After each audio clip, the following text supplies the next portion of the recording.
Well, if you don't birdie the first hole, how can you expect to birdie them all?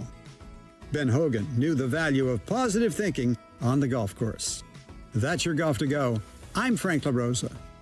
Patrick was way behind on his IRS taxes. I was in way over my head. The total amount ended up being somewhere just over $30,000. $30,000.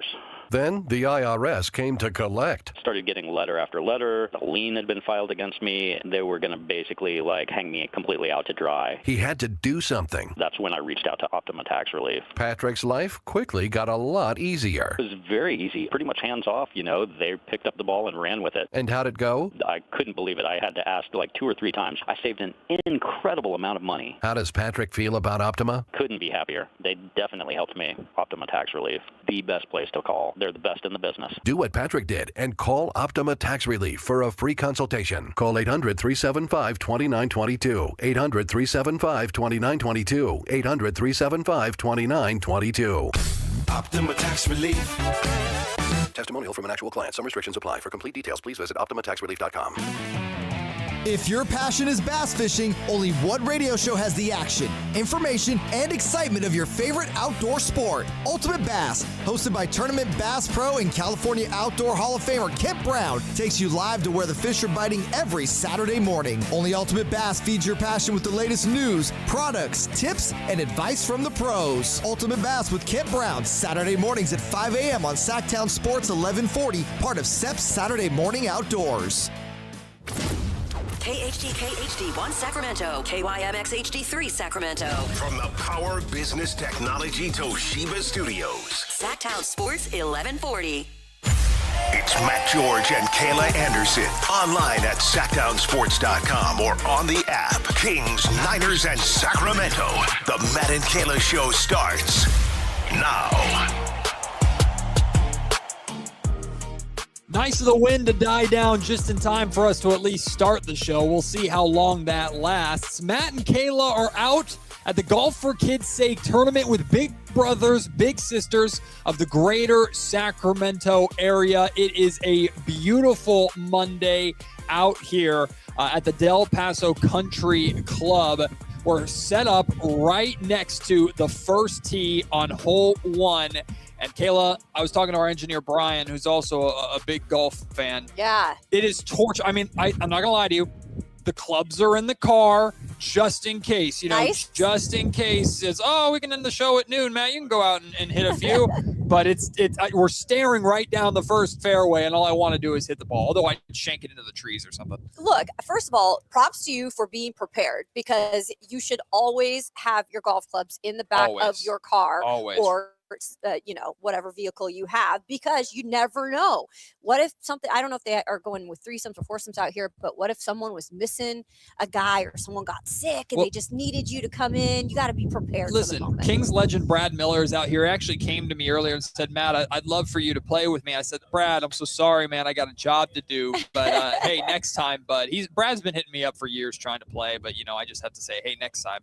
Right. You're like, I got to actually work. Yeah, I got to actually. Some of us actually have to work, Brad. We're not still living off of NBA salaries either, really.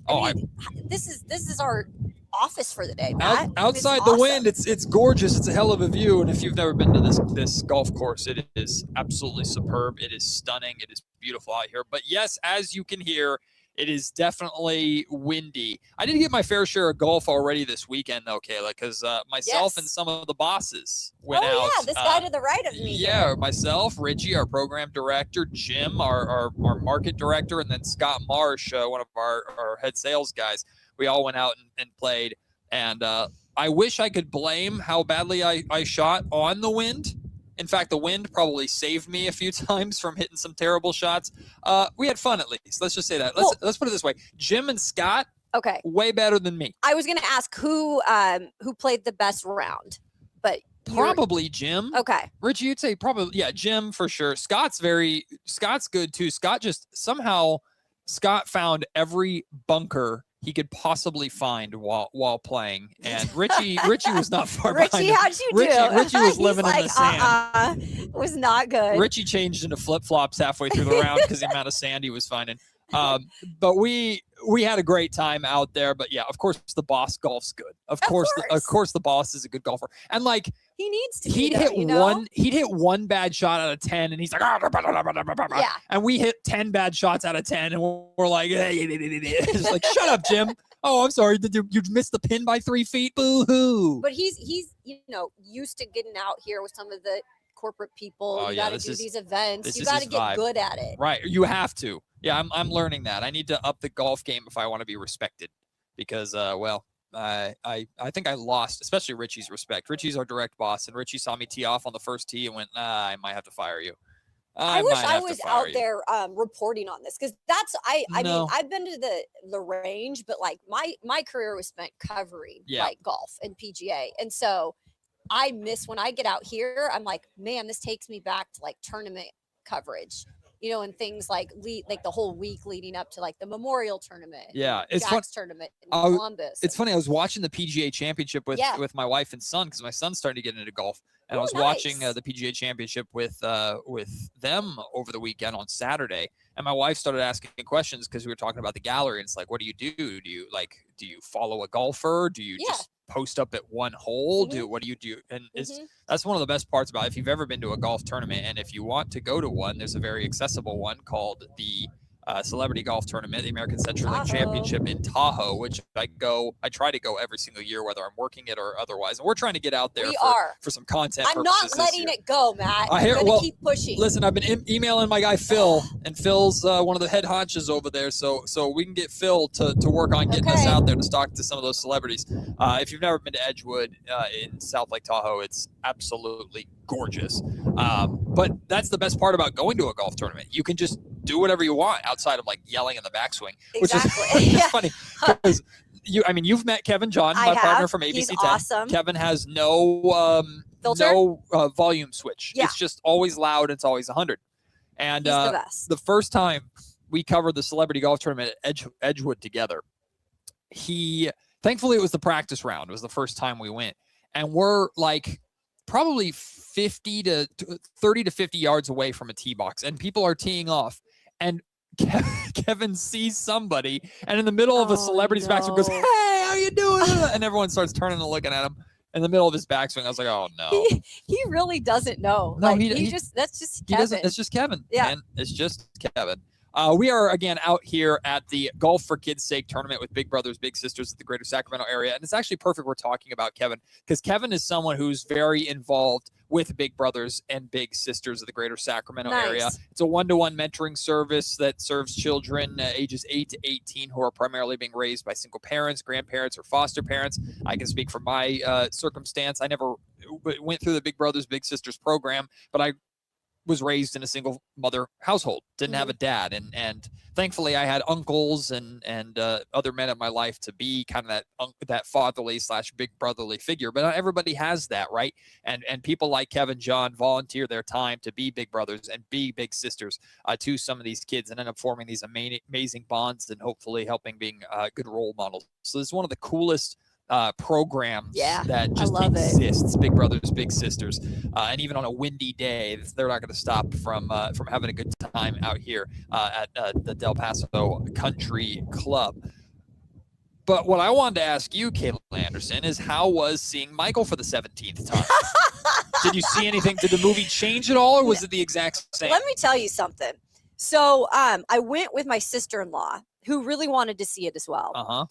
And as you all know, I'm as transparent as they get. Like, I've been on a Michael kick, but I know I'm not the only one. It's starting to get into my algorithm, and it's freaking me out. A lot of people who go see the movie, like something like happens to you. I don't know what it is, but I've been a Michael fan since I was like a little girl. Like, I choreographed his routines for state, for my dance competition. Like, I've always loved Michael, but something about the movie. So I met her at the movie, and I was like, I'm warning you, like, you're going to start getting down the rabbit hole of like watching all the old Michael concerts and all this stuff. And she's like, okay. So we saw the movie, and again, was phenomenal again, and was singing. No, I wasn't singing. I wasn't singing. I think you just get out of yourself. I wasn't singing. No, I was singing. 100%. I was to myself, because I didn't want to annoy my sister. But I did watch around me to make sure. Like, so did you lip sync or did you actually make audible noise? No, I didn't make audible noise. Okay, now well, I that's wanted progress. to during Human Nature, especially, but I didn't. I held myself That's back. progress. I We're held proud of myself that. back. You have to behave yourself on a golf course. I You have to know. behave yourself inside a movie theater. I know, but so we saw. She loved it, absolutely loved it, and then she texts me the next day, and she goes, "Yep, you're right.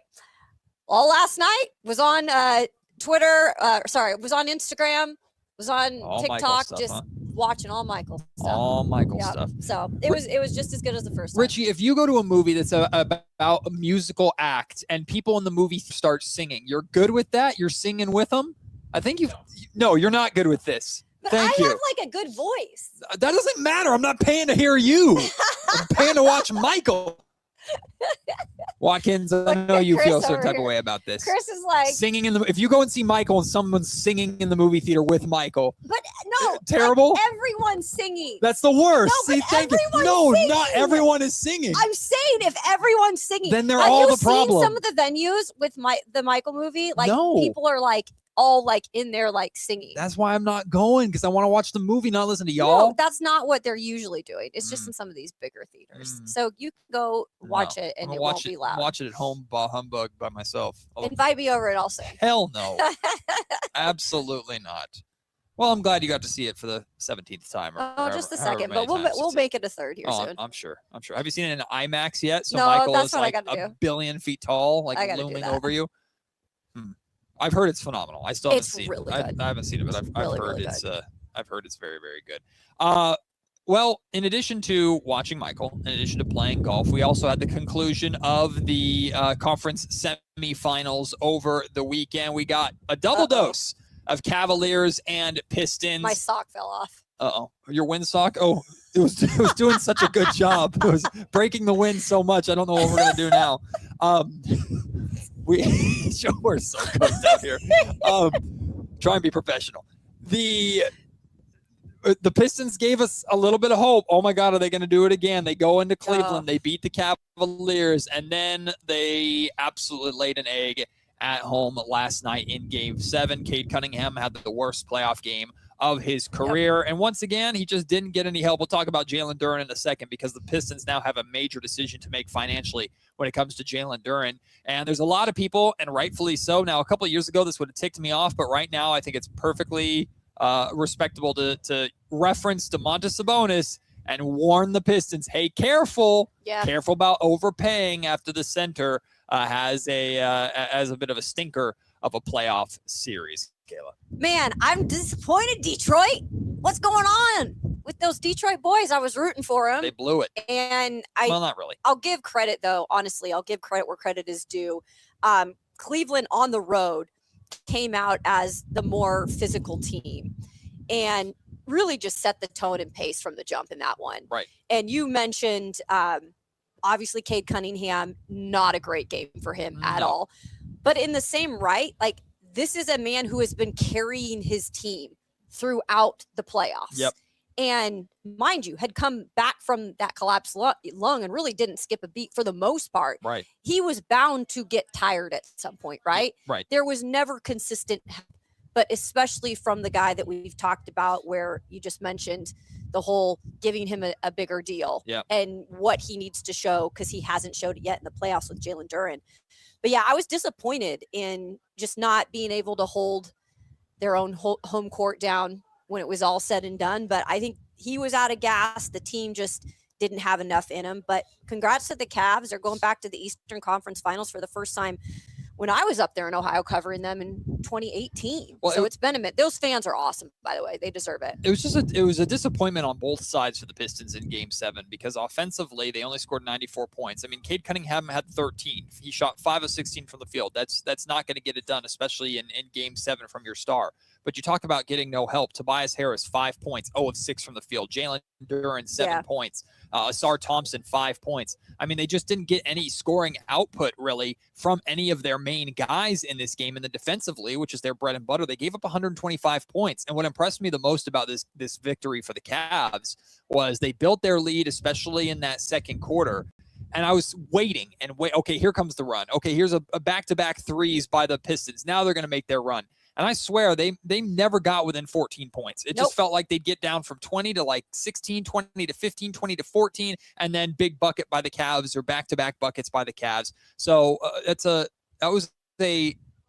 we talk about the experience advantage that the Cavaliers have. That was a very experienced victory where they took the lead on the road and they sustained it, and they didn't give the Pistons life at all. That building was dead. No, the experience, you called it, Matt. You said when it's all said and done with this series that the Cavs experience would probably be the deciding factor. Mm-hmm. And we started to see it towards the end of the series where we talked about those runs that the Cavs would go on, and the Pistons just could not do that to themselves because they weren't recovering. Right. It's like once they got down, they were down. And that's exactly what the Cavs did again last night. Like Pistons were cold, like missing shots, and the Cavs were like, okay, well, we're going to turn this into something. And like you said, they could just never catch up. But again, great for the Cavs to go and win 2 on the road in this series. That was big time. We're going to talk at noon during our lunch break segment because I heard Carmichael Dave and Jason Ross saying this morning that both the both the Detroit Pistons, who of course lost this weekend and were eliminated, and the Minnesota Timberwolves, who lost on Friday and were eliminated by the San Antonio Spurs, both of them could use Zach LaVine. Yeah. So I want to explore that a little bit. One, could they really? Would Zach LaVine make sense at all on both those teams? Because I'm skeptical. And 2, how in the world do you make that happen with the amount of money that Zach LaVine is making? Unless, of course, he were to opt out and one of those teams were to offer him one of those contracts that gave him some more security and longevity. We'll explore that coming up during the lunch break at noon. But getting back to the Cavs and Pistons, again, I'm going to put my hater hat on here because we're going to talk about Jalen Duren first. Then we're going to talk about James Harden. Because James Harden did stuff this weekend that it just solidifies why I just can't stand the dude.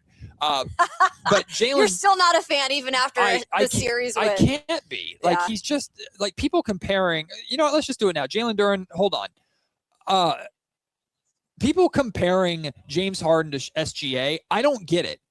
I do not get it at all. I know SGA has certainly learned how to play the foul baiting game, but it's not comparable to the nonsense that James Harden does, including his kicking both feet out straight out on a jump shot to where they're like, I retweeted a clip where thank God they didn't award James Harden the foul. But what they really should do is start making this stuff like obvious offensive fouls in addition to flops and fines. Because in Game 6, which the Pistons won in Cleveland, James Harden kicks both feet all the way out like it's a drop kick in wrestling. Or UFC. Cade Cunningham barely misses stepping on James Harden's feet that are way out now in Cade's landing zone. Because you talk about, you got to protect the offensive player and the defensive player can't put their feet in their landing zone. That's a dangerous play. That's a dirty play. That's a flagrant foul, blah, blah, blah. They do all this to protect the offensive player. What about the defensive player? Thankfully, Cade missed him by, there's a slow motion replay I tweeted out. Misses him by a fraction of an inch from stepping on his foot. Imagine Cade Cunningham rolls his ankle and how that could have affected the series. This nonsense by James Harden is so just clownery that he's done his entire career, that comparing SGA to that is absolutely foolish to me. I cannot stand watching James Harden play basketball. And let's be honest too. I mean, I know James Harden has played longer than SGA, but SGA is, for me, like at this point of his career, especially, like proven a little bit more. Like James Harden is always falling short. Like he's given all these different opportunities with different teams, and he doesn't really find a way when it's all said and done to get it done. And I agree with you on that. I don't compare those two either. Like maybe I like SGA more, and that's why. Well, yeah. Like I literally like SGA. So it's harder it's harder for me to say like it's the same. But Harden's done it forever. And he's kind of the one that really brought it to a different level when it comes to it. So he's the original one to hate. Well, and as I continue the hater train here, let's get something perfectly clear here. The Cleveland Cavaliers won Game 7 and advanced to the Eastern Conference Finals in spite of James Harden. Because once again, a Game 7 happens and James Harden completely disappears in terms of an offensive player. 9 points, 2 of 10 from the field, 0 of 6 from three-point range. The dude is allergic to the words Game 7. he just doesn't step up in those moments. The real star of the Cleveland Cavaliers, Donovan Mitchell, was fantastic. He was 26 so points, good. 10 of 22 from the field, also had 8 assists. Jarrett Allen was phenomenal for the Cavs, protecting the rim, scoring around the basket. He had a couple of slip screens that were just nasty. And then off the bench, Sam Merrill dropping 23 points on an efficient 7 of 10 shooting. Those are the guys that led to the Cavaliers dominating the Pistons in Game 7 and punching their ticket to the Eastern Conference Finals. Sure as hell not James Harden. And really, Jarrett Allen has been a good part of that in the postseason. We talk about not having a guy like Jalen Duren for Cade Cunningham. For the most part, Jarrett Allen has been really good for them. But yeah, last night in particular. But Donovan, man, he's like doing something different. Like, he's just on a next level right now. I think he's just feeling himself. He's playing really well. Of course, he's shooting well. Yeah. He's distributing well. He just looks smooth. And he's going to need to be really, really, really good if the Cavs want any chance of beating the New York Knicks. I'm not trying to write them off completely. And, of course, I'm riding with the Knicks because of Mike Brown. But I guess the Cavs will put up a better fight than the Pistons did, but I think Knicks in 5. What I do think I should say is interesting is, and I brought it up this last week, was the time off. So obviously the Knicks have had a great amount of rest, right? And I always wonder when you enter that first game or that second game, like, how much does it take them to get back in the swing of things? Because remember, offensively, they've been on a whole different level. Like, the type of offense they've been playing a little bit more through Cat. Yep. Like, everything was clicking offensively for this Knicks team. And so it will be interesting because the Cavs are kind of coming off of fresh momentum. Like, how will especially this game 1 look for the Knicks and the Cavs? Just something to think about. I'm trying to look up the exact number of what Jalen Duren can sign. For his possible new contract. His maximum extension. Detroit can offer him a maximum of 5 years, $239 million. Let's just run through. That sounds awful. Let's just run through the Jalen's games in the playoffs. This is just the playoffs. 8 points, 7 rebounds versus Orlando. This is just the Orlando series. 8-7, 11-9. 8-9, 12-8, 12-9, 8-9, 15-15. That was the final game of that series to win. Now the Cavs series, 11-12, 8-10, 11-4, 8-2, 9-5, 15-11. That was Game 6 that got them that win in Cleveland. He played well, and then 7-9 last night. Did have a couple of blocks in that game too, though. To be fair to him, that does not sound like a Robin to Cade's Batman. That does not sound like a $200+ million center. I don't know what the alternative is for the Detroit Pistons because, of course, Duren's going to ask for as much as he's going to ask for based off of how this season went.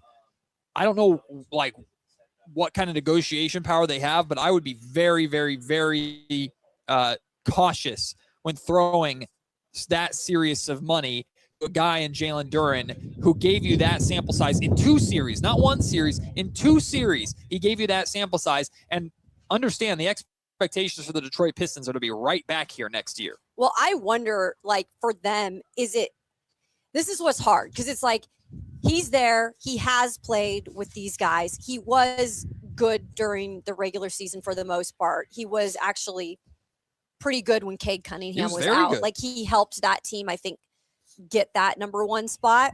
But when it's all said and done, the playoffs are what mean the most. Right. I have a feeling, though, Matt, like, just part of it is a convenience factor of, like, he's here, but you got to be really careful of, like, what that long-term extension is. Like, you're right. 5 years, like, that's you could be taking up a lot of money. And we saw the Pirtle type of contracts that they're now trying to get off of. And I'm not comparing him to Pirtle, but I'm just saying there has been disappointment with some of these longer-term contracts when you give them to guys. He can't, like, be a no-show again when they make it to the playoffs. Well, and if I'm understanding this, that I'm reading correctly, that contract would begin at 25% of the cap. So a quarter of your cap is being taken up by a center who barely got you.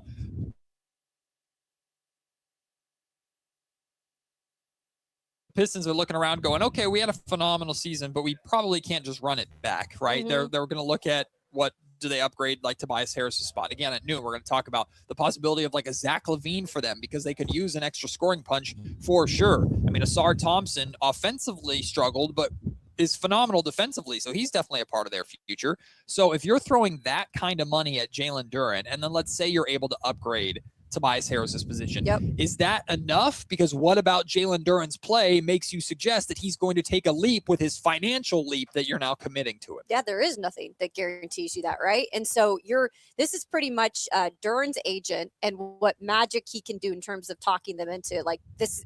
Look, this guy can be your guy moving forward. But at the same time, you got to be really, really careful because he completely let down. I feel like he let down his team the postseason. Well, we'll see what the Detroit Pistons are able to do because they had a phenomenal season as a team. They are out. The Cavs are moving on to meet the Knicks. And in the West, we got the matchup that we begged the basketball gods for. It's the Thunder.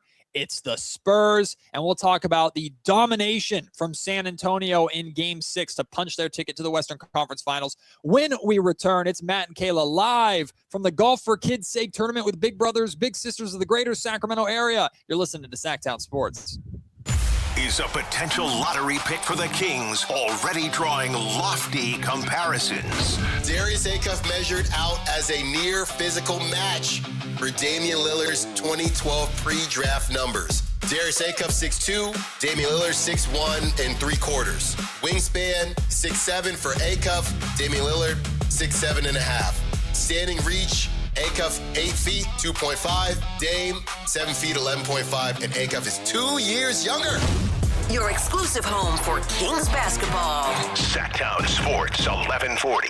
This is a special alert to all Americans who own a vehicle with less than 200,000 miles with an auto warranty about to expire or with no warranty coverage at all. Due to a decline in the economy, CarShield is announcing a low-cost month-to-month vehicle protection plan that is now available to the public to save any driver out-of-pocket expenses on future auto repairs. Call now to find out how you can pay almost nothing for covered auto repairs. Yes, you heard that correctly. Pay almost nothing for covered auto repairs. An open phone line has been established for all drivers to call for a free quick quote. Call 800-292-4541 now. Drivers who are covered will not have to pay for covered repairs again. This protection plan is at an all-time low. Additionally, drivers who activate this vehicle protection today will also receive free roadside assistance, free towing, and car rental options at no additional cost. Call us for your free quick quote today. 800-292-4541. That's 800-292-4541. What do you have to lose? Call 800-292-4541. Again, 800-292-4541. Sacramento! Now you've got a place for all things dance. The all-new Energy 100.5 HD2. Where dance music lives. Dance vibes anytime and any place when you get the free Now 100.5 app. Or listen at 100.5 HD2. Capital Casino is conveniently located in downtown 411 16th Street and has been a part of the greater Sacramento area for over 20 years. They offer the best variety of games in the region in a safe and friendly environment, and there's plenty of parking, all well lit and monitored by security. Come have a great meal at the cafe and restaurant inside. Capital Casino has the best food, the best service, and the best action, but please always remember to gamble responsibly. 1-800-GAMBLER. No way. Gas prices shot up again. I know, but I got us covered. So generous. What's your deal? What's my deal? I went to Metro and saved. Got 4 lines for just $25 each and 4 free new Samsung Galaxy A17 5G phones and all on the T-Mobile network. Ah, how about we go to Metro today? Get that more for your money feeling. Visit your Metro by T-Mobile store. Just bring your numbers. Not available if you've been with Metro or T-Mobile in the past 180 days.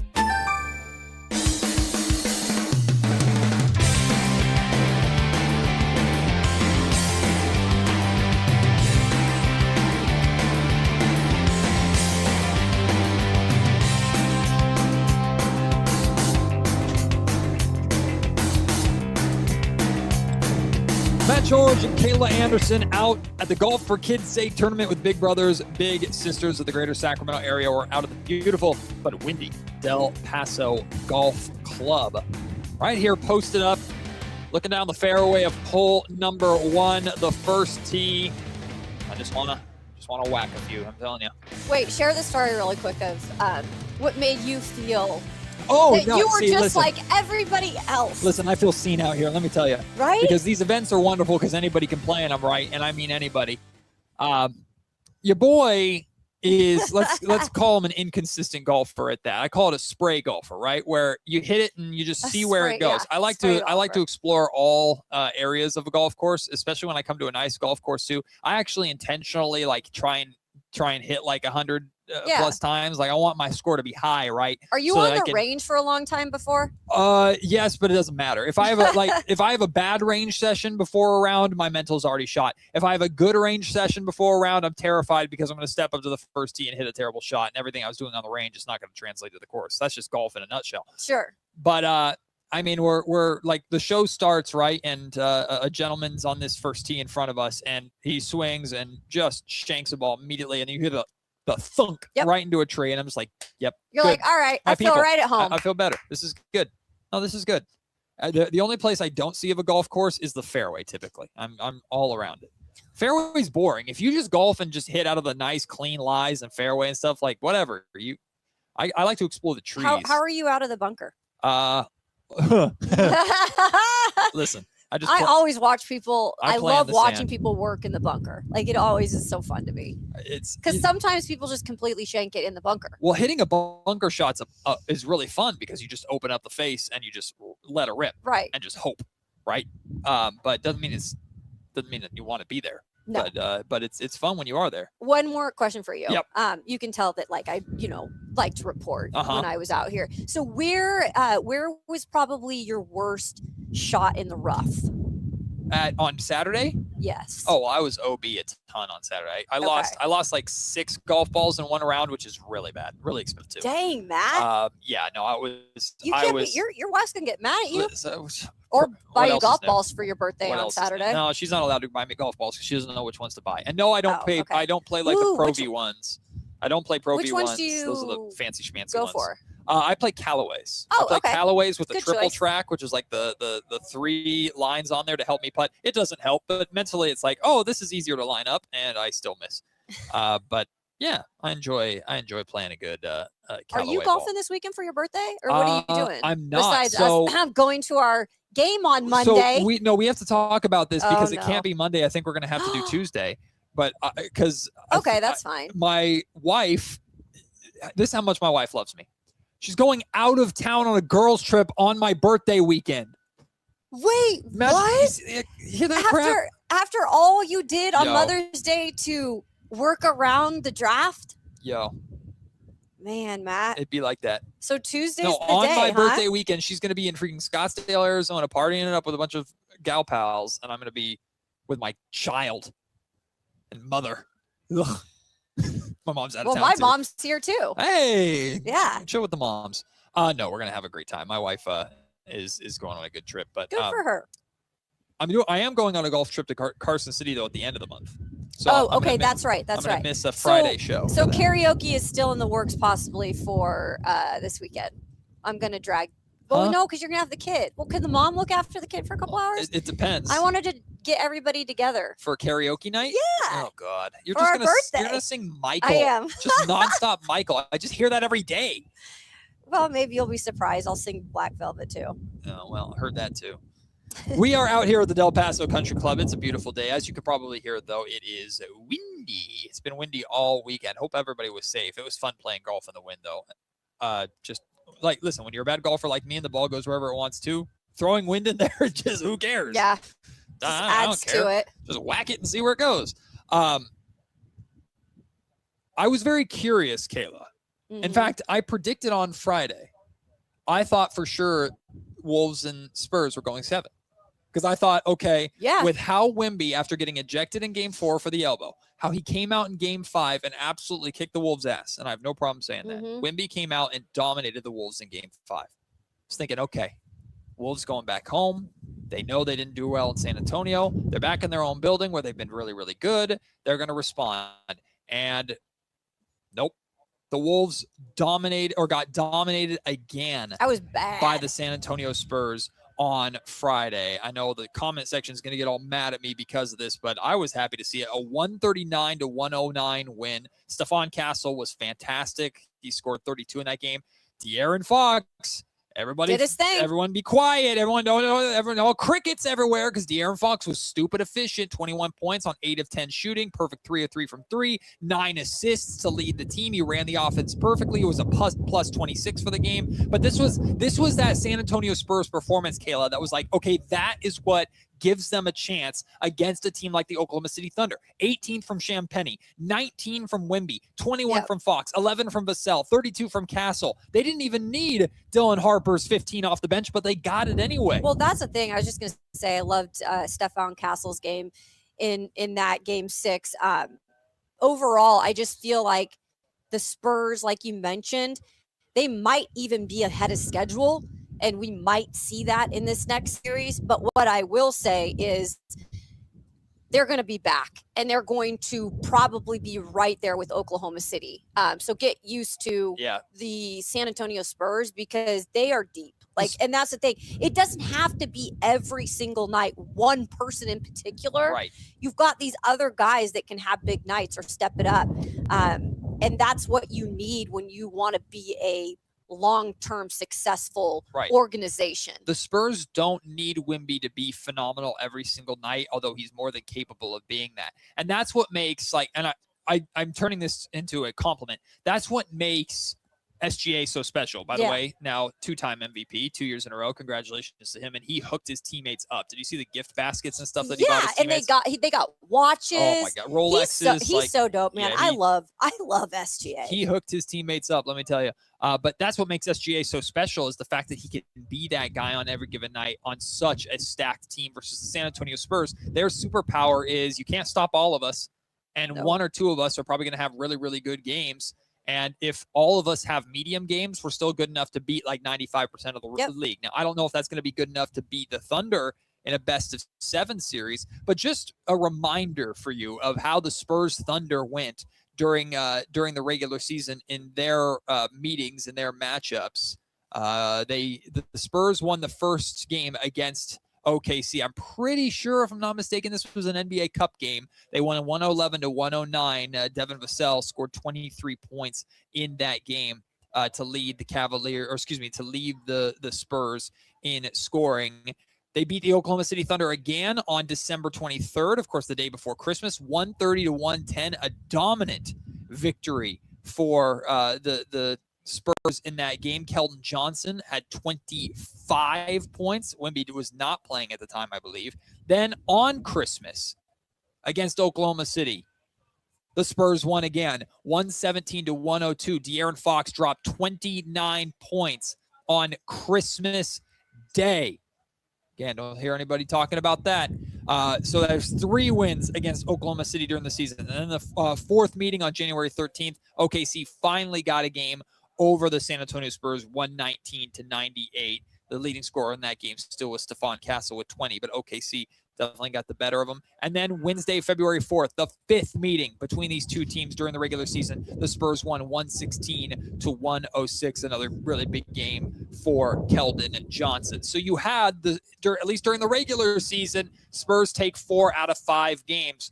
I don't know if they're going to do that in the playoffs, but they got 4 wins on the Thunder during the regular season. Why can't they get it done in the postseason? I mean, if there's any team that can give them their best shot, it's definitely the Spurs. It's almost like a shame in a way, and I know you love your Knicks, and I know you love Mike Brown, but in a way, like this would be probably a great NBA Finals like matchup. Because I think this game is going to go the distance. And I know you said in 5 that you thought the Knicks game or the Knicks series. Oh no, that's what you thought the Knicks. I think the Knicks will win in 5 against Cavaliers. This game could go this series could go the distance. I think the series will go the distance. But it's like almost like, dang, couldn't we have seen this in the finals? I do think whoever wins this series is winning the championship. By the way, you do. You don't think the Knicks necessarily have? I think the Knicks will put up a great fight, but I think these are the 2 best teams in basketball: Spurs versus Thunder. I think these are the best, most complete teams in basketball. And whoever wins this series, I believe, is going on to ultimately win the title. I do think, again, the Knicks will beat the Cavaliers in 5 games to punch their ticket to the NBA Finals. And I think they'll put up a fight. Like, I think the Finals is going probably like 6 games. What I will say is I'm curious with SGA. And by the way, our question. Yeah. My question to coming up here in the Q&K, next Q&K segment has to do with a little bit of the announcement of SGA's MVP. Okay. But I think that Wemby is going to play angry. Like, Wemby is just one of those guys that has so much competitiveness in him. Yep. And I don't think he thought he was going to get MVP, but I think he thought he was deserving of it. So I'm going to see like the feistiness level of Wemby in this should be fun to watch. I'm definitely curious about that. I'm more curious to see what the Thunder look like, because this is a Thunder team. By the way, how long have they been resting? A while. They've been off for at least a week. This is a Thunder team that's been chilling on the couch, just resting, getting their work in, getting their practice in, getting their legs fresh. This is also, like we just laid out, a Thunder team that knows that the Spurs beat them 4 out of 5 times during the regular season. So if there's ever a series where the Thunder can come into it and go, like, we're not the underdogs because we're the reigning champs, but we can kind of act like we are. Mm-hmm. This is the type of series for them. So how they come out in game 1, which of course they have home court advantage, they're the number 1 seed. How they come out in game 1, I think, is going to tell us a lot about how this series is going to go. But of course, I'm rooting for the San Antonio Spurs. I'm rooting for the New York Knicks. If we were to get both of those teams in the NBA Finals, though, Mike Brown versus DeAaron Fox in the finals, just like the NBA Cup Finals, that'd be painful for so many reasons, but also so incredibly fitting. You heard Kayla allude to it. Q&K is coming up next. And then I'm very excited at 11 o'clock. We got Anthony Broom. He's from the Wolverine.com. He covers Michigan hoops, and he's going to tell us a lot about Yaxel Lindeborg, who is one of the older prospects in this draft class. I don't know if he's going to be in the Kings range, but let's get to know him a little bit. A lot of people have him mocked to go to the Warriors at 11. So we'll talk about Yaxel with Anthony Broom coming up at 11 o'clock. Q&K, it's next. It's Matt and Kayla here on Sactown Sports. Is a potential lottery pick for the Kings already drawing lofty comparisons? Darius Acuff measured out as a near physical match for Damian Lillard's 2012 pre-draft numbers. Darius Acuff 6'2", Damian Lillard 6'1" 3/4. Wingspan 6'7" for Acuff, Damian Lillard 6'7.5". Standing reach, Acuff 8 feet 2.5, Dame 7 feet 11.5, and Acuff is 2 years younger. Your exclusive home for Kings basketball. Sactown Sports 1140. This is the story of the one. As a safety manager at a manufacturing plant, he does everything he can to keep his coworkers safe. From finding ways to reduce risks to keeping safety supplies in stock. And for that, he relies on Grainger. Grainger offers a broad range of quality products and next-day delivery, so he can always play it safe. Call 1-800-GRAINGER, click Grainger.com, or just stop by. Grainger, for the ones who get it done. Ready or not, summer is coming, and Wayfair's Memorial Day clearance is on now. Right now through May 25th, get up to 70% off everything home at Wayfair. Plus, score amazing doorbuster deals all sale long and surprise flash deals on Memorial Day. We're talking thousands of products at every style and budget. Now is the time to save big on must-haves for your patio, backyard, and beyond. These savings won't last, so don't wait. Shop Wayfair's Memorial Day clearance now through May 25th. Wayfair, every style, every home. If you're struggling to hear conversations, TV, or the people you love, now there's an easier, more affordable solution without spending thousands. Audion Hearing makes high-quality, rechargeable hearing aids starting at just $98 with free shipping and dedicated one-on-one support in the comfort of your own home. No doctor's offices, no pressure. Clearer hearing delivered right to your door. Join over 1 million happy customers hearing life more clearly. Visit audionhearing.com. That's AUDIEN hearing.com. Did you try my Colombian tamales? They're delicious. Yes, but the Mexican tamales I brought are better. Colombian tamales wrapped in plantain leaves are unmatched, you know. But the Mexican tamales wrapped in corn husks are the authentic ones. At least we can agree that they taste better with Pepsi. Without a doubt. Can you pass me a straw? You mean a pitillo. Tamales deserve Pepsi. Power Business Technology is proud to be a 100% independent, locally owned and managed Toshiba copier dealer. Local ownership cuts out the red tape, allowing ourselves to never be too busy to personally answer the call when our clients need us. Recognized for excellence in service execution, training, and customer service, we're proud to be named a Toshiba ProMasters Elite Dealer since 2021. Contact us today for all of your business printing needs at 844-POWER-BZ. That's 844-769-3729. Or visit us at powercopiers.com.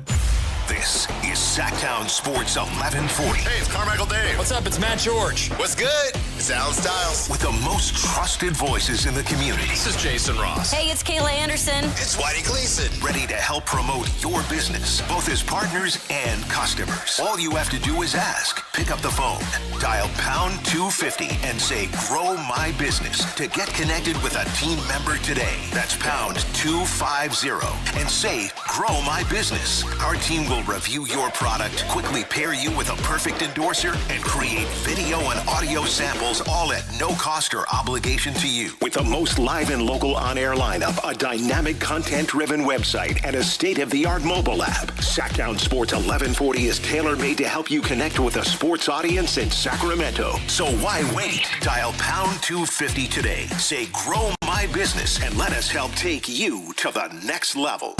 It's time for Q&K. Kayla's got questions. We've got answers. It's Q&K on Matt and Kayla. Out here at Del Paso Country Club, blustery, windy. Maybe not the best weather for golf, but it's beautiful out here. Nature's AC is blowing. Yes, it is. And everything is green. We are at the Big Brothers, Big Sisters of the Greater Sacramento Area Golf Tournament called the Golf for Kids' Sake Tournament. And it's time for Q&K with Kayla Anderson as we get attacked by leaves. Nature's coming after us, Kayla. What's your Q&K? I had some dirt fly in my eyes earlier, so if I have to take my glasses off, let them out a little, that's what happened. Q&K. Yeah, so let's go back to yesterday. And obviously, Prime had the game between the Cavs and Pistons, Game 7. Yep. And they were supposed to have a special announcement, which would be the announcing of Shai Gilgeous-Alexander's MVP award. Instead, we all got that news shared to us very early on in the day. Oh, yes. By Shams. Oh, yeah. And ruined it. Shams, I guess, Shams doing his job. He's an insider, but it was kind of a deal to have Prime announce it. And he broke the news, and there were some people that were not very happy about it. Of course, Prime was not happy about it. Of course. And some of the people on the broadcast, I thought it was so funny. They were like, Shams, go eat brunch or something. Do something. Don't report this. Don't break the news. We're supposed to have this. We're supposed to have people tune in for things like this. So my question to you is it all a bad look? Is it at all a bad look on Shams? I know he's an insider, but it's do you have to break the news on something like this that's kind of meant to be? Bobby's shaking his head. Bobby's shaking his head. Bobby's like, hell yeah. Because he's absolutely right. That's right. It's his job to break news. If he gets it, he's going to go with it. If NBA has a problem, tell them to stop bumping their gums to Shams and chill out. But that's never going to happen because Shams has so many connections, obviously. Yeah, I mean, you can complain about the draft guys getting it before, getting on draft night, Shams and Woj and all them. Well, formerly Woj, used to be able to get them all before the picks were made and stuff like that. I get it, but these networks, if you hold on to information so you can dress it up, the longer you hold on to something, the more time you give people to share it and let it out. And as soon as that information comes out, what happens when you find out something? You immediately pick up your phone and start texting people that you think care or that you want to share that information with because you want to react to it. You want to talk about it.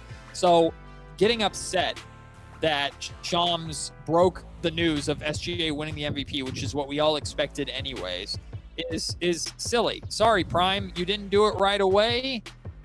You got beat. It is what it is. And also, not everybody's tuning into Prime to see the big announcement about who everybody, again, already knew is going to be MVP. By the way, and Kyle, I'm interested to get your perspective. When you're an insider, first of all, it's a difficult job because you have to get that job for a reason, right? I mean, you have to have some of those contacts and earn that respect. But you can't ever lose your job either, because that's what you do. And that's what you're known for. Right. So it's like, you can never not report something if you get it first. Uh-huh. And so I get Shams had to do it. Yes. And Prime's going to be petty because Prime wanted their stuff. Well, that's, like you said, the NBA. And can we be honest? Most people are probably looking to Shams for that news more than they're looking to the Prime broadcast for that news. And it's still a new thing for Prime, Yeah. having these NBA games. You're putting the games already behind a subscription paywall. Now you're putting the information behind the subscription paywall as well. Like, give me a break. I had no issue at all with the Shams breaking that news. In fact, I expected it to happen. I wouldn't have known it was a problem with Prime unless Prime didn't make a deal of it about it. What do you think, Kyle? Hi guys, I'm back in the studio. Hi, Just Kyle. for people understanding. Close the windows. No wind for you. No, I'm in a literal windowless room, so there's no problem. Yeah, they keep me in a windowless box. That's how I produce the show. Yeah, no, kind of the same thing Matt said. The NBA and Prime, they can shove it up there, you know what, on the Shams thing. Because, this is the thing that annoys me a little bit, right? Adam Silver likes the newsbreaker economy in the NBA. It is driving interest in the sport. It keeps people engaged with the transactions. They like the idea of the newsbreaker. So the idea that then you can pick and choose when the newsbreaker does the newsbreaking things, it's like the cat is out of the bag. The news is going to get broken when the news gets broken. Shams, I will never forget this. Shams reported that the president had COVID. He was the first person to break that story, and you think he's not going to... Yeah, you think he's not going to break that SGA is going to be announced as the MVP in 4 hours? Shams knows when he has a story and knows how to do his job. Believe it or not, you can't control everything, Adam Silver. You got to let it ride sometimes. You can't control when all information gets out. You can't control all the narratives. Just let it rock. And there are still plenty of people, I'm sure, that saw the news for the first time when watching it on Prime, but most people didn't, and that's because you've trained them to look to Shams or to look to these newsbreakers for that NBA news. It's also kind of what makes your league fun, in a way, is when all those breaking bombs, Shams bombs, and old Woj bombs come out on social. Can I ask, where did Shams, how did Shams get into, being an insider? Well, he was Woj's protege at Yahoo for the longest time. I'm just curious, of his connection with hoops, and how far back it went, because he is one of those names who definitely came on the scene fast. Yeah. In terms of being an insider. Yeah, he was very much the protege of Woj at Yahoo, and then Woj went to ESPN, and then Woj ultimately left the biz, which completely opened the door for Shams to dominate, and here we are. And there's other great media members out there, from Jake Fisher, Chris Haynes. I mean, I'm sure many that I'm forgetting that break news. Sam Amick, of course, friend of ours, friend of the station, will break news and stuff like that, but Shams is that guy, and he's been that guy, and yeah, he's going to know who the freaking MVP is before Prime's going to announce it, of course. Well, and the other thing, the other part you skip with Shams, too, is, he was breaking news as a teenager. When we say... That's what I was saying, Kyle. He was, so young. I remember he was at the University of Chicago as a 20-year-old, and he broke the news that Dwight Howard was signing with the Atlanta Hawks. Everyone was like, what? Who is this guy that's breaking major NBA news? Some people are born to do a job. And Shams is one of those. Okay, well, that's Q&K here on a windy, blustery Monday. So, talking about the wind out here, and we are out at the beautiful Del Paso Country Club. It really is gorgeous out here, but we've got a lot of wind today. In terms of golfing, now you guys play. I've been to the range. I don't play, but I've covered a lot of golf. So what's the craziest weather you've played in? Because the craziest story for me in covering happened in Tucson, Arizona, where it's hot year round, right? Now, they get a little cooler temperatures during those February, March months. So we were covering what used to be the old Accenture match play out there one year. And I remember the day we were out there, it was nice. All of a sudden, a snowstorm came through. And we literally had a snowstorm while golfing? During that, I think it was the second round, and they had to blow the horn, and we were like scattering to find guys in this snowstorm, hailstorm to like interview because they had to cut the route, like they had to like stop play. It was so bad. And I remember like just trying to go, because you can go up to players and just ask, Of course. hey, can you, that's what I love about golf. You can just go up to them and ask. Right. And these guys were just like trying to get indoors. And I'm like, I got to get a couple interviews. Like, just give me something. Hey, are you having a good time? No, it's hailing, Yeah, Kayla. just give me Leave something. me alone. Like, give Can me we interview in something. the clubhouse? No. But yeah, that was the craziest weather I've ever covered golf in. So one's not weather related, but I'll tell that one second. I golfed and I had a tee time in the morning one morning when it was super thick fog. And the fact that we played was stupid. Like you couldn't see like 60 yards in front of, more than 60 yards in front of you. So you'd hit a tee shot and it's like, I have no clue where my ball is. I think it was in this general direction. And I'm sure we had balls in the middle of the fairway that we never found. Oh, I'm sure. You just could not. So that was. It's hard enough driving in the fog. That let was a alone- very frustrating round of Yeah. golf. It's like, I think I'm playing well, or I don't know if I'm playing well because I can't find my freaking ball. There's that one. And then this is not weather related, but I played at a golf course in Carson City, Nevada. And there's a golf course that's right next to a shooting range. Like, yeah. Wait, what? Like guns. Yeah. Now it's not like within line. So if they miss a target, then you're going to get clipped on like on one of the tee boxes. But Your ear just goes like your I ear didn't gets know. shot off. I didn't know that there was a shooting range here. So I'm at a green. I'm lining up for a putt, and all of a sudden you're pop, pop, pop, pop, pop, pop. I'm like, what the hell? Someone's shooting at me. I'm like, no, it's a shooting range This down is the a street. shooting It's like, range. oh, okay. Kind All of a weird place though to have it right by a golf course. Completely normal behavior. Very interesting. We'll take the break. When we come back, Anthony Broom from the Wolverine.com joins us. He covers Michigan athletics, but especially Michigan hoops. And he's here to talk about Yaxel Lendeborg, the power forward, 6'10", out of Michigan. We're continuing our series of teaching you or learning and figuring out more about some of these prospects that could potentially be picks for the Kings at 7. Yaxel would probably be a bit of a reach, but we'll get to know him anyway because he could be wearing a Golden State Warriors draft hat on draft night. It's Matt and Kayla on Sactown Sports. Sucker punches typically come from where you least expect them. Who's the guy in the morning show with like the nasally voice? Carmichael Dave? Cut that. Okay, yeah. He thought that Wemby should have got suspended for a game for his elbow. You know, Dave, I wouldn't describe him as rough and tumble. It's a little soft to me. Yes, definitely. Definitely. Love it. I guess that's why they call it the Hotline, right? Your local sports leader, Sactown Sports 1140. Golf to Go is brought to you by the Hagen Oaks Golf Super Shop. Here's Frank LaRosa. With so many newsletters, blogs, podcasts, and such about the game of golf, I appreciate the listen here at Golf to Go. But here's one I look forward to in my inbox. It's called Power Fades and written by a fellow New Englander named Jim McCabe.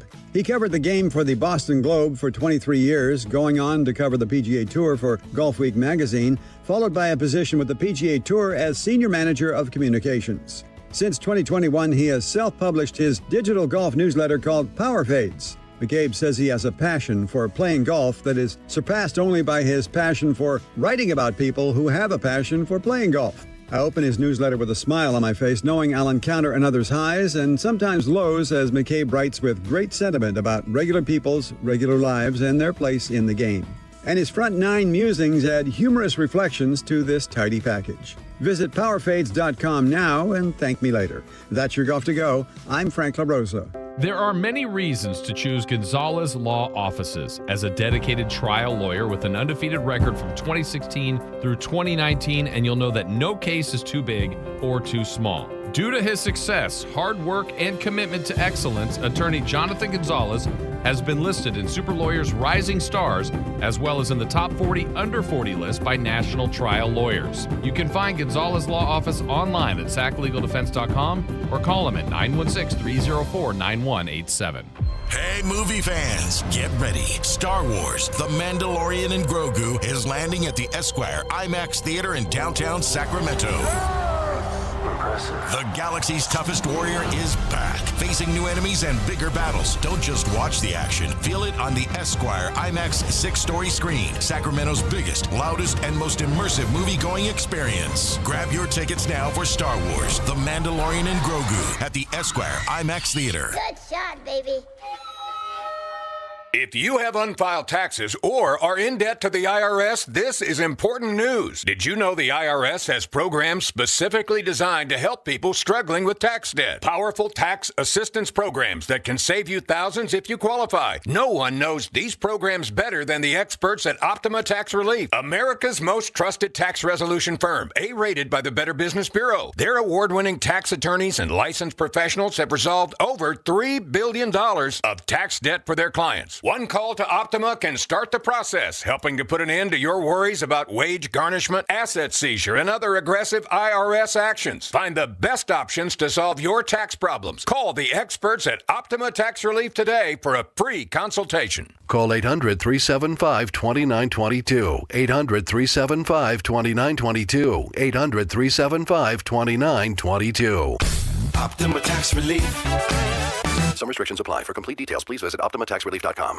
Card collectors know there's nothing as special as a rare one-of-one card. And now you can hear a very rare one-of-a-kind sports card show right here on Sactown Sports. Whitey Gleason here inviting you to join me and Mr. True Sports Cards himself, Emran Pilati, for the True Sports Card Show every Saturday morning at 10 on Sactown Sports. It's the only sports card radio show in the nation. For all your hobby needs, get to True Sports Cards, 6661 Stanford Ranch Road in Rockland. And for hobby, insight, and fun, join us for the True Sports Card Show Saturday mornings at 10 on Sactown Sports.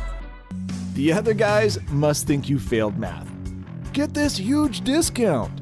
Then the fine print hits you with $5,200 in mandatory ads. It's adorable in a scammy kind of way. At Hoblet, we skip the tricks. The price you see is the price you actually pay. What a wild concept, huh? Hoblet, family owned 77 years. Experience the difference online at hobletdodge.com. KHD HD1 Sacramento, KYMX HD3 Sacramento. From the Power Business Technology Toshiba Studios. This is Sactown Sports 1140.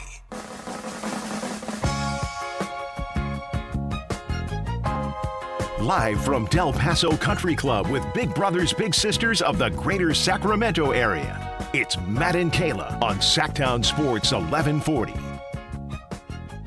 Another weekend come and gone. That means we're a weekend closer to the NBA draft, just over a month away, end of June. And of course, that'll be a monumental day for Scott Perry and the Sacramento Kings. What do they do with the 7th overall pick? Well, of course, we talked a ton about Darius Acuff Jr. to this point out of Arkansas. He's been linked to the Kings repeatedly. There's history between Scott Perry and Acuff Jr.'s family. We speculated whether or not the Kings would have to move up to 5 to get him, or maybe he could fall to 7 because of he would want to come to the Sacramento Kings, which I've heard some buzz about. We've also talked about Kingston Flemings. Brendan Nunez from Sactown Sports put out a Kingston Flemings draft profile, and he also is going to have one on Darius Acuff Jr. coming on Tuesday, tomorrow, for you to check out on SactownSports.com. But right now, we are joined by Anthony Broom from the Wolverine.com. He covers Michigan hoops. That means he's very familiar with the young man known as Yaxel Lendeborg, and he joins me here and Kayla on the Matt and Kayla Show as we're out here at a golf course. So bear with the wind that you might hear, Anthony, but we appreciate you joining us here on this Monday with a little over a month remaining before the NBA draft. How are you? Well, I'm doing well. Unfortunately, I am a Pistons fan, so I'm a little sour on NBA just in the immediate, in the here and now. But no, it was such a pleasure to cover that national championship Michigan team, and a lot of great guys on that team, and then 3 of them have a chance to be first-round picks. So, including Yax, who has one of my favorite stories of any of these guys. Well, let's dive into it. What about his story do you love so much? Well, I think it's the fact that, yes, was he in college for 6 years? He was, but he's such a late bloomer. I mean, he's so new to the game of basketball. He only played a handful of games his senior year because he didn't take school seriously. He played video games, and from high school he had to go work in a warehouse with his mom, and then she makes him go to junior college all the way out in Arizona. He's from New Jersey, just because it was the only place that would give him a chance to kind of get away from home, play basketball, and kind of maybe rediscover what his potential was. And, from there he goes to UAB, shines at UAB, becomes the number one player available in the transfer portal, and then becomes kind of this linchpin piece for Michigan this past year where, they brought in 3 transfers from the front court. All 3 of them were guys that had played center for their previous school. And, Yaxel Lendeborg was playing the 3 and doing a lot of point forward type of stuff with Michigan this year. So just the fact that he kind of, you love a good redemption story, a guy who didn't really believe in himself, and really throughout much of this year, even into late this year, Michigan kind of talking him into the fact that, like, hey, you are an alpha. Like, you're not just a piece of this team. You are the biggest piece on the team. And I thought that, to see him pay it off the way it did was pretty awesome. Anthony Broom of Wolverine.com. Join us here on the Matt and Kayla Show. We are getting prepared for the NBA draft coming up in June and talking about Yaxel Lendeborg. Speaking of Yaxel and just the growth that you saw from start to finish this season, what would be the biggest thing that caught your eye, Anthony? I think it's the versatility, the fact that you had a guy who, like I said before, could play the 5. He played it at UAB. Didn't play it so much at Michigan, but it's a guy that can kind of guard 1 through 4. Is a switchable defender. Really, I think defensively, even more so than his offensive game, is where I really thought he grew throughout the year.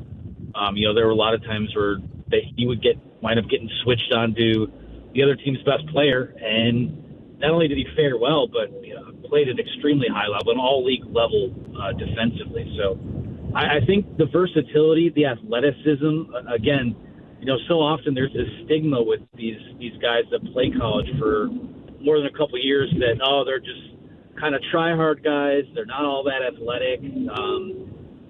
Yaxel is, maybe not the elite of the elite in terms of jumping out of the gym, but, he's found a way to kind of mesh the gifts that he had with an offensive game that really came around as the year went on. A little more license to shoot the 3 ball than he had at his previous school. So I think just the way he was able to round himself into this well-rounded, quite frankly, I don't know as much about how the NBA values guys compared to college, but I think he's a high floor guy that still might still have his best basketball ahead of him because he is still relatively new to the sport.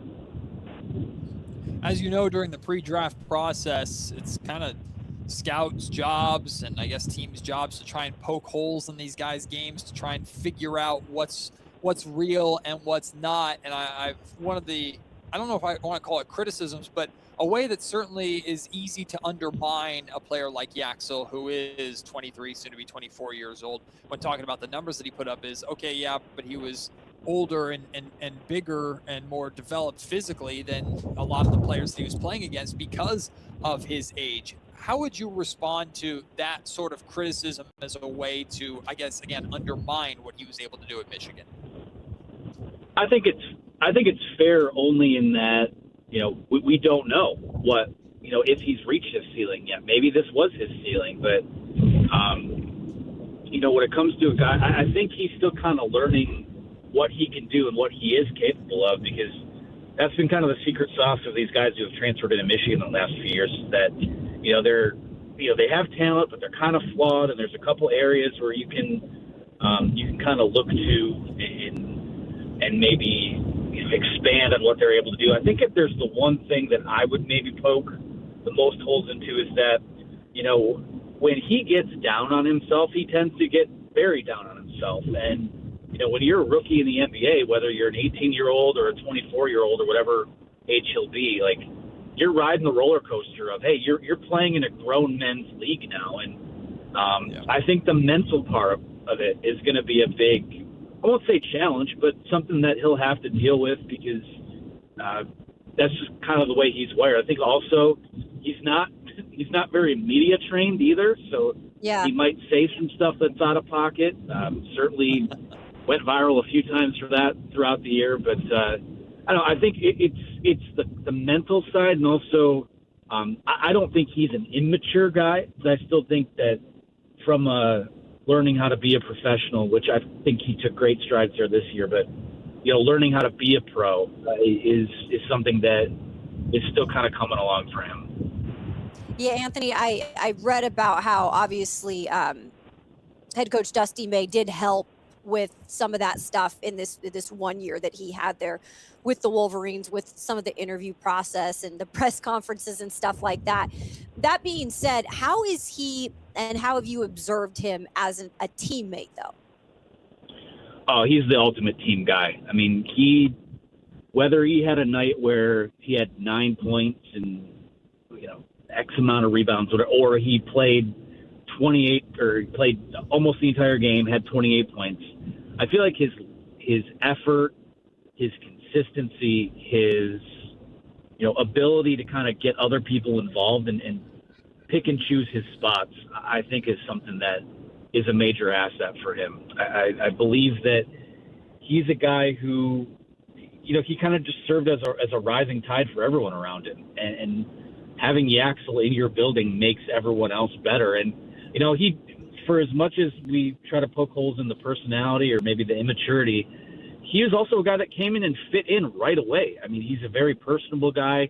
He's a good teammate. He's an accountable teammate. Axel Lenneborg, the person, like I said, still relatively immature relative to his age, but he's, like I said, never a bad word about him as a teammate, and maybe even empowered his teammates to a fault at times. Just the ultimate team guy and someone who fit them like a glove. Age in the draft is such a glass half full, glass half empty thing. It's a con in the sense of, if he's an older rookie, he's going to have less of a long window in the league per se compared to like an 18, 19-year-old. But the pro is the potential for an immediate impact that some of these teams in his range are going to be looking for. There's teams like the Golden State Warriors and the Oklahoma City Thunder who could be winning their second straight championship that are right in that 11-12 range. You got the Heat at 13, the Hornets at 14. These are all teams that are looking to win right away. Of course, projecting in the NBA is a difficult thing to do, but how immediate impact ready do you think Yaxel Lenneborg is to plug in and be able to make an impact on his team? I think it's team dependent, certainly. I think he's going to do better on a team that has maybe a little more established footing. I mean, certainly, it would be the coup of all coups for him to wind up with the Oklahoma City Thunder, because they're obviously a title contender. He's going to plug in. I think he has the skill set to plug in right away and be a contributor. I don't want to say I'd worry about him on a franchise that is kind of, I wouldn't say aimless direction or doesn't have the leadership.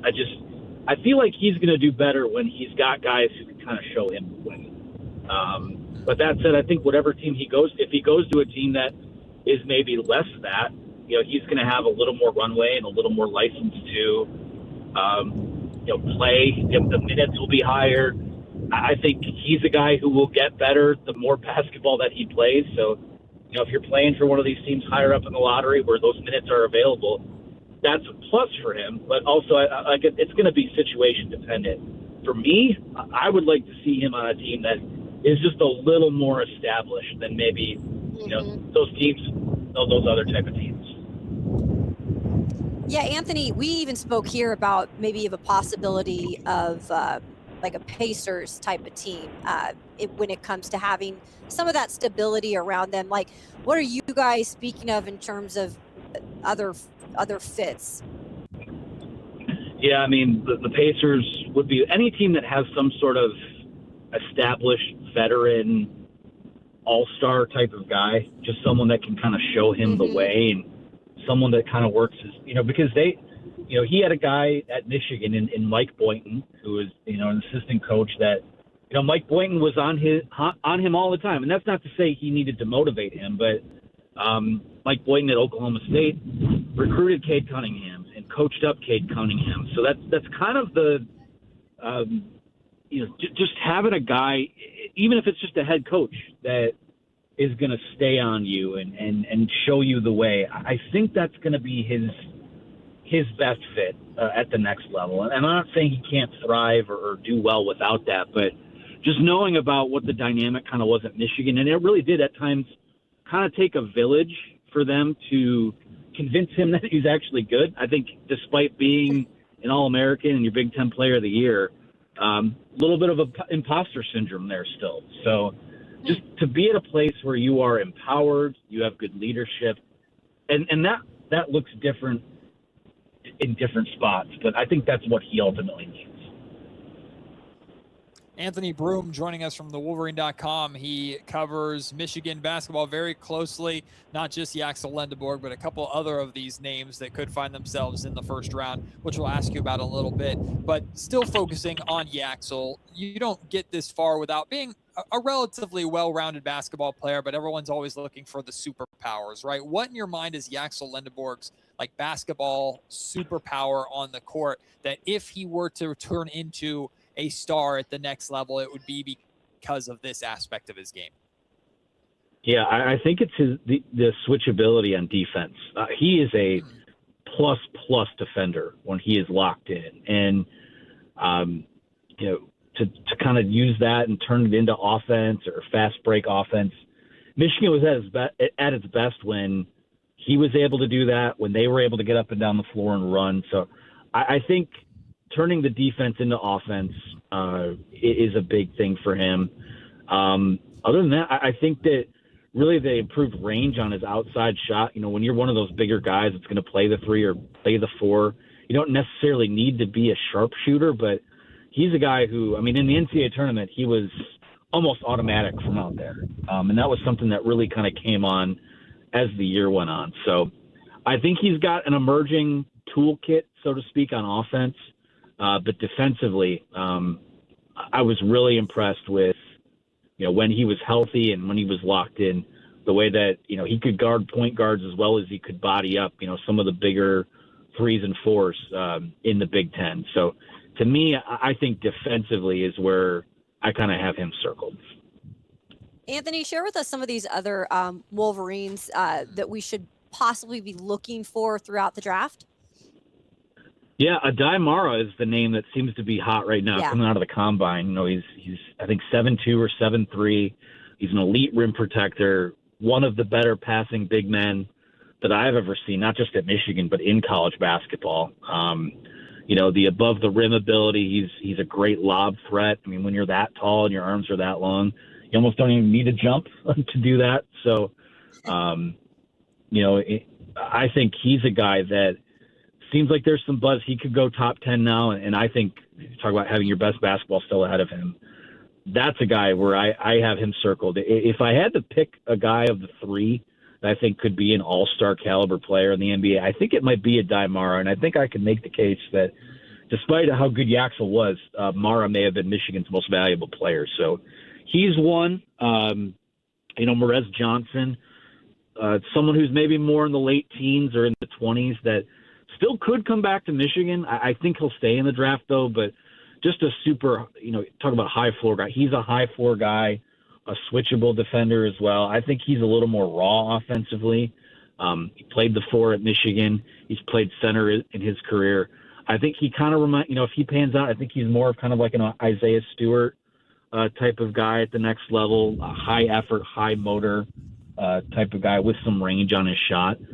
So those are the 3 right now. But if I had to pick a guy, like I said, Mara would be the one who I think that, he's not Victor Wembanyama in terms of being an alien, but he is freaky, and he is a guy that I think you could watch in real time, just changing the decisions of guys that try to drive a lane on Michigan. Yeah, Anthony, I don't know if these guys are going to be under consideration for the Sacramento Kings with the 7th pick, but we've talked about the always possibility of either trading down to acquire multiple firsts or the possibility of trading back into the first round to get any one of these guys. And of course, when you're doing that, you're ultimately looking for hidden value. If there's anything that's enticing to me about any of these three Michigan prospects, it's the size, it's the physicality, which is very much a brand of Michigan basketball, is very physical, very bully ball type system, and how much the Kings would like to add some of that if hypothetically, whether it was Morez Johnson Jr. or Ade Mara, who, like you said, may very well end up going top 10 with how he's been climbing boards. If the Kings were to make a play, or a team were to make a play trying to move back in or to scoop one of these guys up, what would you say to that kind of investment and, I guess, risk that they'd be taking for these guys because of their physical nature? Yeah, I don't know if there's a whole lot of risk. I feel like all three of them are pretty known commodities. I don't think I don't know if there's a ton of bust rate. I mean, there always can be. It's the total crapshoot of all crapshoots. But specifically, if a team in the 20s that maybe a team is in the range there to move up.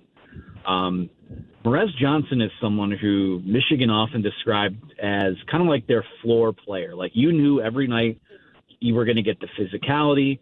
You were going to get a guy who was going to clean up the glass, especially on the offensive side of the floor, a guy who was going to protect the rim, and someone who has the athleticism to kind of make an impact on both ends of the floor. And like I said, also did a lot of switching this year, 1 through 4 as well. So Morez Johnson, to me, I mean, he's, the consideration for him is still maybe to come back to Michigan, but you watch these NBA playoff teams right now, and I think he could work his way into the rotation for anyone that's still left, in the conference finals, with the way he defends, with the way he runs the floor, and with the way that, he's not, I wouldn't call him a floor spacer, but he can space the floor and give you a little bit of range on his jump shot as well. So I think there would be really good value there for a team that wanted to move up and maybe into the late teens or somewhere in the 20s.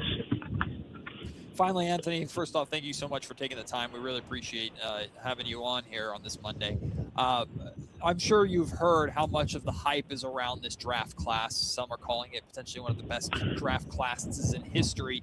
And naturally, when you look to next year's draft class, the 2027 class, people are, it's going to be underwhelming compared to this year's. Well, if this year lives up to the hype, pretty much every class, I guess, would end up being underwhelming. But that doesn't mean that there won't be great players to keep an eye on, and a team like the Sacramento Kings are probably going to have to build using a couple of drafts. What can you tell us from what you know right now about the future of Michigan basketball and some names to keep an eye on if you're a Sacramento Kings fan as a future piece to add to hopefully this turnaround?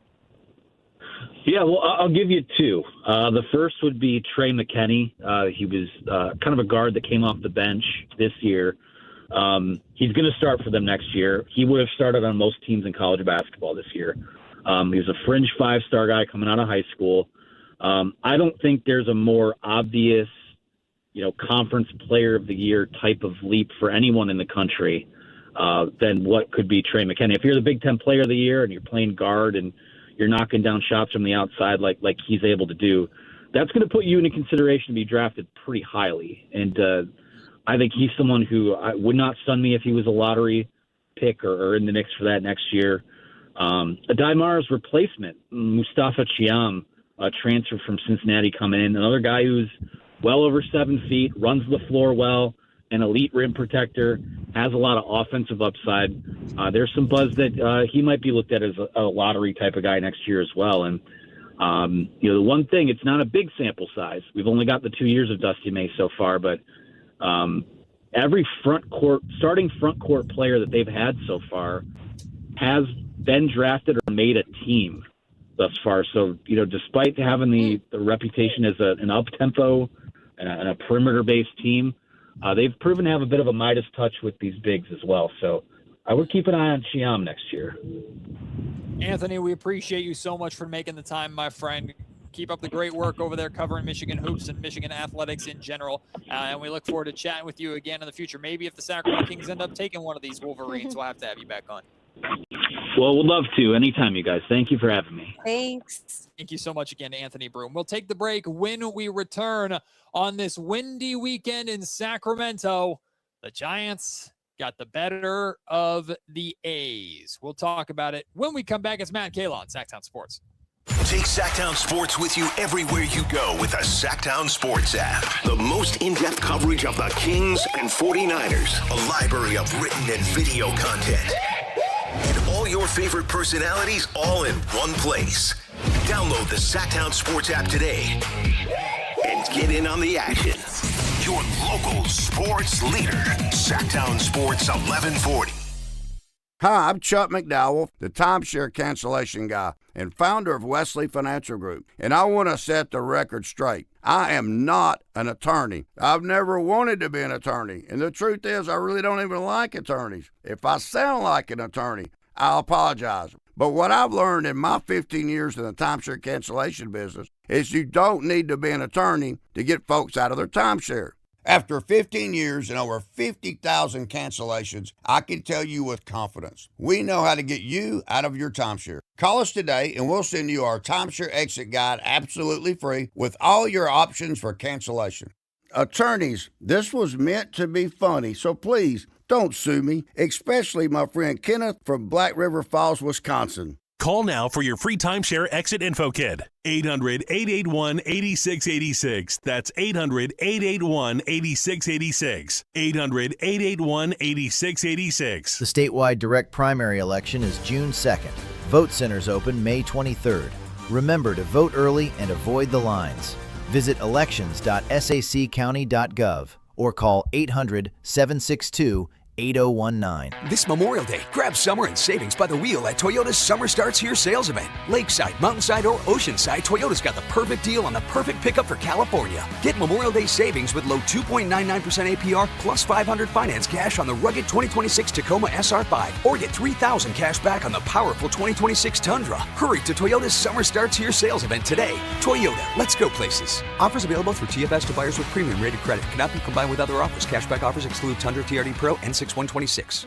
Contractors, remodelers, you now have a great supplier to assist you with your next project. Anova Cabinet and Stone in Sacramento. They are Northern California's best kitchen and bathroom remodeling supply store. Anova has the latest cabinet styles, a great selection of countertops, flooring, bathroom fixtures, and more. Visit their website, InovaCabinetStone.com. Take advantage of their grand opening special, a $750 in-store credit. Stop by today, Inova Cabinet and Stone in Sacramento. If you're serious about getting better at golf, start with the fit. At Hagen Oaks, everything begins with Total Game Fitting. The TrackMan Player Performance Studio analyzes your swing to match you with the right clubs. Ping's Ballnamic Fitting helps you find the golf ball for your game. The Hagen Oaks Putter Fitting Studio helps you roll it true. And with FootJoy's 3D foot scanner, you'll walk the course in shoes that actually fit. From driver to putter and even what's on your feet, Hagen Oaks fits every part of your game. Total Game Fitting, only at the Hagen Oaks Golf Super Shop, Fulton Avenue at Business 80. Is the volatility of the stock market driving you crazy?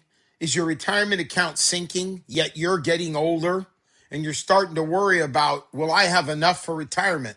What about the money in the bank? These banks pay nothing these days. How do we get growth to get to retirement account? It's simple.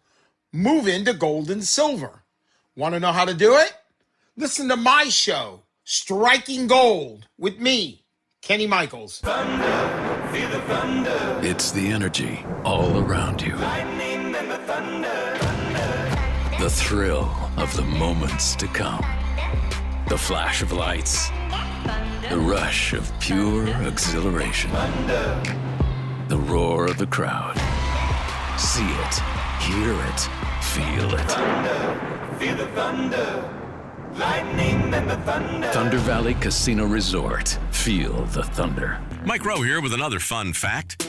If your concrete is cracked or uneven, you can actually lift it back up. Whether it's a sinking driveway, a patio, or a sidewalk, do yourself a favor. Call Groundworks. I spent some time working with these guys. They're the real deal. Their people are trained and certified to lift your concrete slabs. Schedule a free inspection with Groundworks, the foundation and waterproofing experts. Licensed in all states where work is performed. See website for details. Live from Del Paso Country Club with Big Brothers Big Sisters of the greater Sacramento area. It's Matt and Kayla on Sactown Sports 1140.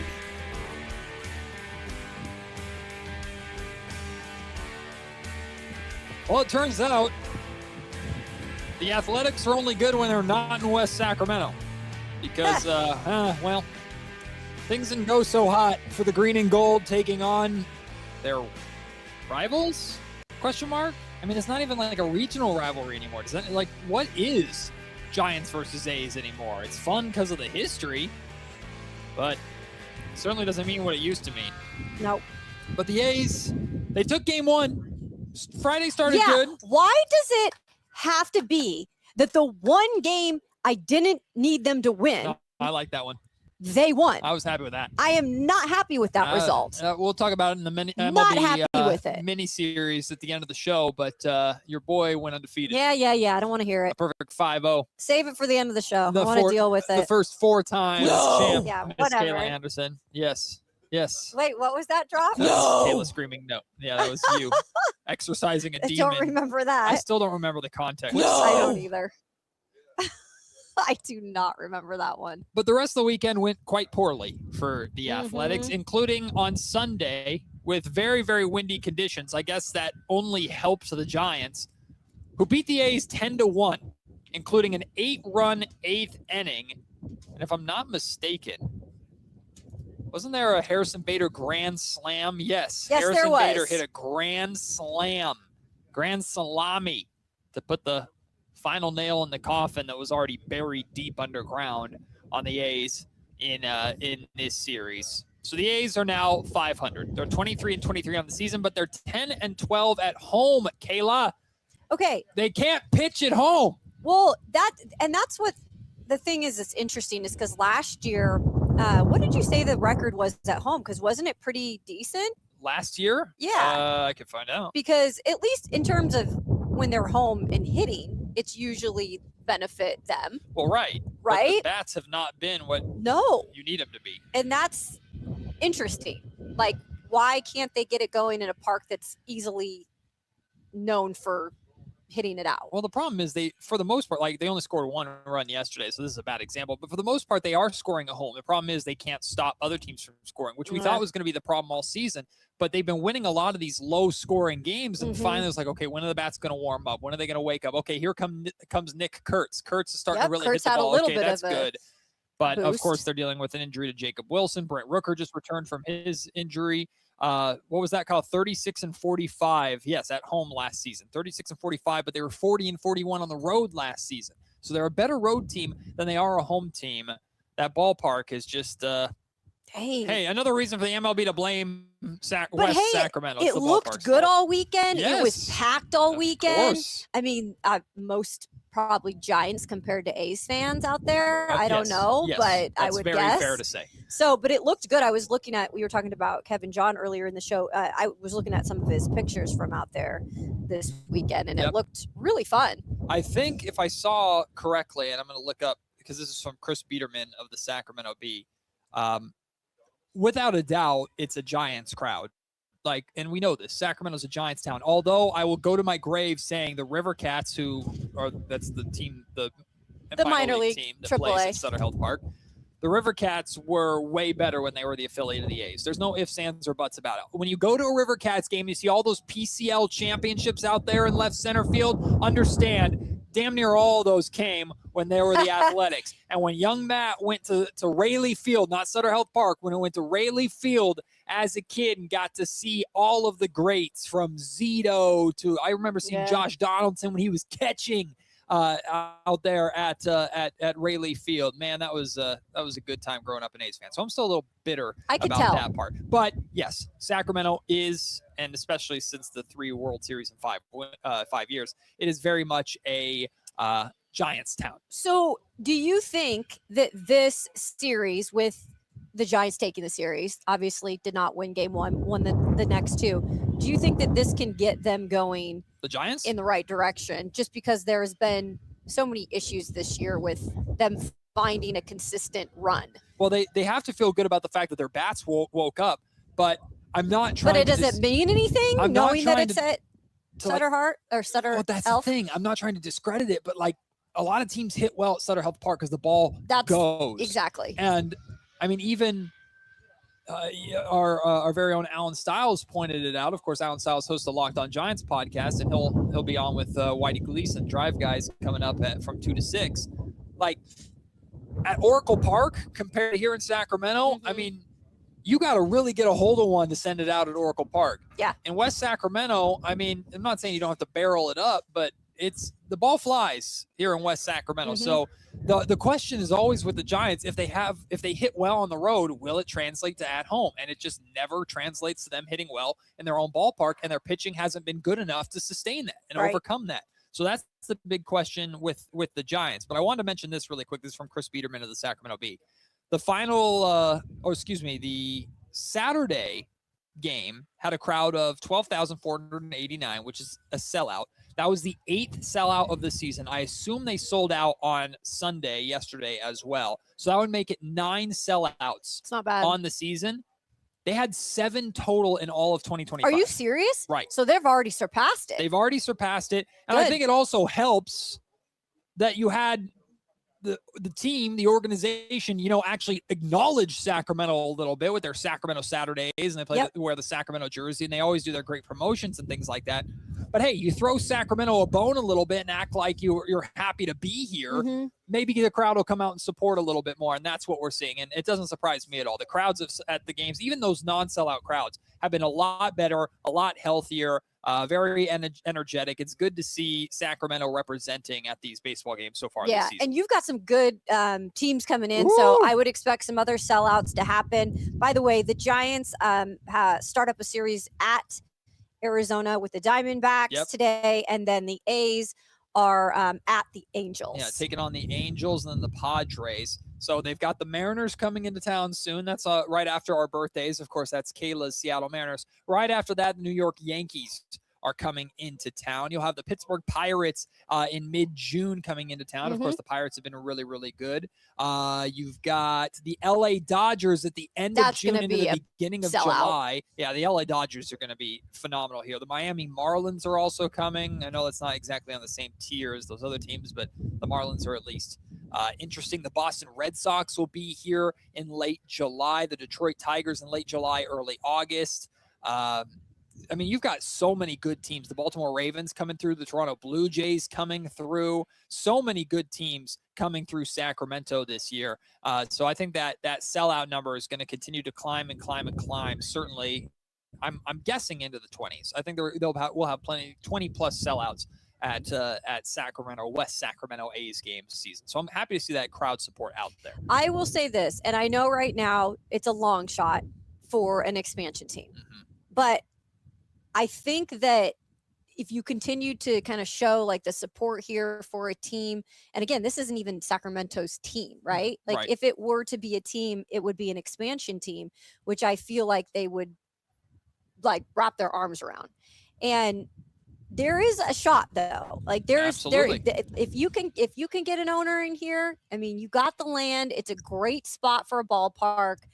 Maybe this is just me pushing it selfishly because I really want MLB here. We all do. But I do feel like the support would be here. Yeah, we're supposed to hear more. I think it's, May 28th? Yeah. The big announcement day.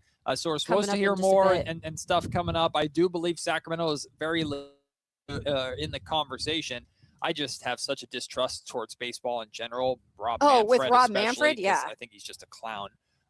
With everything that's happened with the A's and John Fisher. And I have no problem saying that. I think John Fisher is one of the worst owners in sports, period. And I've felt that way for a long time, not just as a bystander in media, but as a fan. I mean, I've been an A's fan my entire life, and I've seen how John Fisher completely mistreated A's fans, how he's buried the A's as an organization and traded after player away. So I have a hard time shaking the skepticism with baseball that Rob Manfred's not just using Sacramento and giving them false hope in order for us to provide a couch for Fisher and the A's to sleep on before they get to Las Vegas. But regardless, with the A's being here, there's no question that it's not very, very fun. And the fact that Shohei freaking Ohtani, knock on wood that he's healthy, Shohei Ohtani is going to come. Mookie Betts is going to come and play in West Sacramento is crazy. We're going to have Aaron Judge coming back through again. The Giants were just here and it wasn't an exhibition game.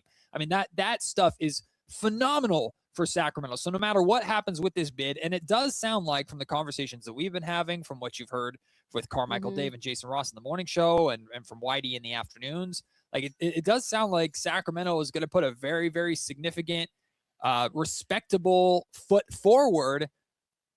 I just don't trust baseball. We'll see. I just do not know what baseball is going to give, and if they're going to throw us a bone at all or give us any kind of legitimate chance. We shall see. No, that's because Utah's in the mix. You know my feelings on Utah. Yeah, as long as Utah's in the mix, Kayla's not happy with and Utah's getting all the pro teams now. I'm done with them. Done with the state. The whole state of Utah, Kayla, exactly. Don't like you no more. Go home. Well, when we return, it's time for one of our staples. It's time for Pick a Side, including Kayla's. What? It's like I want to call it patented, but it's not even yours, but it's kind of yours because you brought it to our attention. The interim manager boost. Oh yeah, baby. We'll talk about that. Let's go. Plus, we'll talk about something that Anthony Edwards did with still crazy. A ton of time left in Game 6 that I don't necessarily have a problem with, but I do acknowledge it's kind of crazy. We'll explain what that is on Pick a Side when we return. It's Matt, it's Kayla on Sactown Sports. Like and subscribe to the Sactown Sports 1140 YouTube channel at Sactown Sports 1140 to get the Carmichael Dave Show with Jason Ross, Matt and Kayla, and the Drive Guys with Kevin Gleason and Alan Stiles on demand and at your fingertips. Get your fix of the Sacramento Kings, 49ers, Giants, Athletics, NFL, NBA, and the latest in sports and entertainment all in one place at Sactown Sports 1140 on YouTube. Your local sports leader, Sactown Sports 1140. At Fisher Investments, we may seem like other money managers, but we're different. Are you really that different than the rest of us? We are. As a fiduciary, we always focus on what's best for our clients. What services do you offer besides investing? We have a team of specialists in financial planning, estate planning, and more. Your clients rely on you for all that? Yes, we ensure clients receive unparalleled service at every step of the relationship. Okay, but you still sell commission-based products, right? No, because we believe that's a conflict of interest. We prioritize service over sales goals. So, then how do your fees work? We have a simple and transparent fee that's a percentage of our clients' portfolios. So we do better when our clients do better. Wow, we're more different than I thought. At Fisher Investments, we're clearly different. Learn more at FisherInvestments.com. Investing in securities involves the risk of loss. Hey, it's Carmichael Dave. I'm talking to Chad Hoblet of Hoblet Dodge Chrysler Jeep Ram. Chad, what's going on for the Memorial Day sales event? One word, options. Right now you can finance your new 2026 Ram 1500 with our lowest rate option of 2.9% APR for 72 months with no payments for 90 days. That will save you thousands in finance charges. But what if I'm looking for a lower payment? Then you can take advantage of our 4.9% APR financing for 84 months with no payments for 90 days. Either way, you're saving big, and you can get the new Ram of your dreams waiting at Hoblet. Search, select, and save through their whole inventory at HobletDodge.com. Unbeatable prices, unbeatable selection, and now unbeatable interest rates. Nobody beats Hoblet, period. Must finance through SFS for qualified buyers. 2.9% APR for 72 months equals $1,515 per thousand borrowed. 4.9% APR for 84 months equals $1,408 per thousand borrowed. No payment for 90 days on approved credit. Interest accrues from date of purchase. Offers cannot be combined with other incentives. Excludes Ram 1500 RHO and Tungsten models. Sample VIN 42368. See dealer for details. At Power Business Technology, we're not another big box corporation. We're your neighbors, locally owned and operated. We know what businesses like yours need, from reliable printers to high-performance copiers. We'll help you find the right solution with personal service you just can't get online. Need setup or support? We're just down the road and always happy to help. Power Business Technology, family hometown service with big-time solutions. Contact us today for all your business printing needs at 844-POWER-BZ. That's 844-769-3729 or visit us at powercopiers.com. Sacramento! Now you've got a place for all things dance. The all-new Energy 100.5 HD2. Where dance music lives. Dance vibes anytime and any place when you get the free Now 100.5 app. Or listen at 100.5 HD2. Pick a side, any side. It's time for Pick a Side on Matt and Kayla. Yes, indeed. It is time to pick a side. God, it's beautiful day out here at Del Paso Country Club. Kayla and I are broadcasting from basically, I want to call it the first tee box. We're not quite there, but we're right next to it. We're staring right down the first fairway at the Golf for Kids' Sake tournament with Big Brothers Big Sisters of the greater Sacramento area. Somewhere out here, Kings legend Brad Miller is hacking away, probably shooting great, because all basketball players are just great golfers, I guess. It's just, I guess, a rule of thumb. They're all phenomenal at it. We're efforting, hopefully having Brad Miller on the show at some point today. But we're very grateful to be out here. Shout out to Del Paso Country Club for having us out here. And right now, it is time to pick a side with Kyle Ledbetter, who's back at the studio. Kyle, it's a shame you're not out here with us, my man. You doing all right? I'm doing fine. It's a completely empty building. It's just me and Christopher Laud. There's the only ones here. Oh. Jeez, where's everybody at? Well, what do you mean? No, everyone works remote, or everyone's out there. I mean, our boss is out there. Chris Watkins is out there. Okay. Windy Monday in May. It's a big building. I thought you meant you guys like the only ones. I mean, yes, there are our friends that, like, Cody and Joe are down there, and Doug and Deanna. Okay. Yeah, I mean, like, all of our friends at the music stations are here. But I'm sitting here in the studio. No one's here. Just for Laud pops his head in every now and again when he needs something. Just to check on you. Some peace and quiet. Yeah. Anyways, so pick a side number one. The Philadelphia Phillies are now 500 on the season for the first time since April 13th. I think they're 15-4 since Don Mattingly took over. Remember that they fired the manager, hired Don Mattingly. Don Mattingly's son is the GM, so he promoted his dad. Well, it seems to be working great for the Phillies so far. So, do you think the Phillies will make it to the postseason? Whew. I have to look at the so it's still early, right? We're at May. We're leaning towards the end of May, but interim boosts in terms of teams when they fire a coach and bring in a new coach or manager, it's usually like short-lived, but some of them work out and some of them finish the rest of the season strong. We're talking about a guy who's done it many times before, Don Mattingly, right? This isn't his first go around in Major League Baseball. He's had success in the past. I wouldn't be surprised, and you're going to pull up the schedule here in a minute. I wouldn't be surprised because, like, they have pieces there. Just something was not right to start the season. Okay, so the Phillies are definitely playing well, the hottest team in baseball since firing their coach. They're still 8 games back at the Atlanta Braves in the division. So it's not an insurmountable gap. You know what happens to the Braves, in May. Always. Oh, I think this Braves team is legit. So if they can stay healthy. I don't think the Phillies are catching the Braves necessarily. However, when looking at the wild card, they're 3.5 games back of a wild card spot, which is being held by the St. Louis Cardinals, who are 27-19.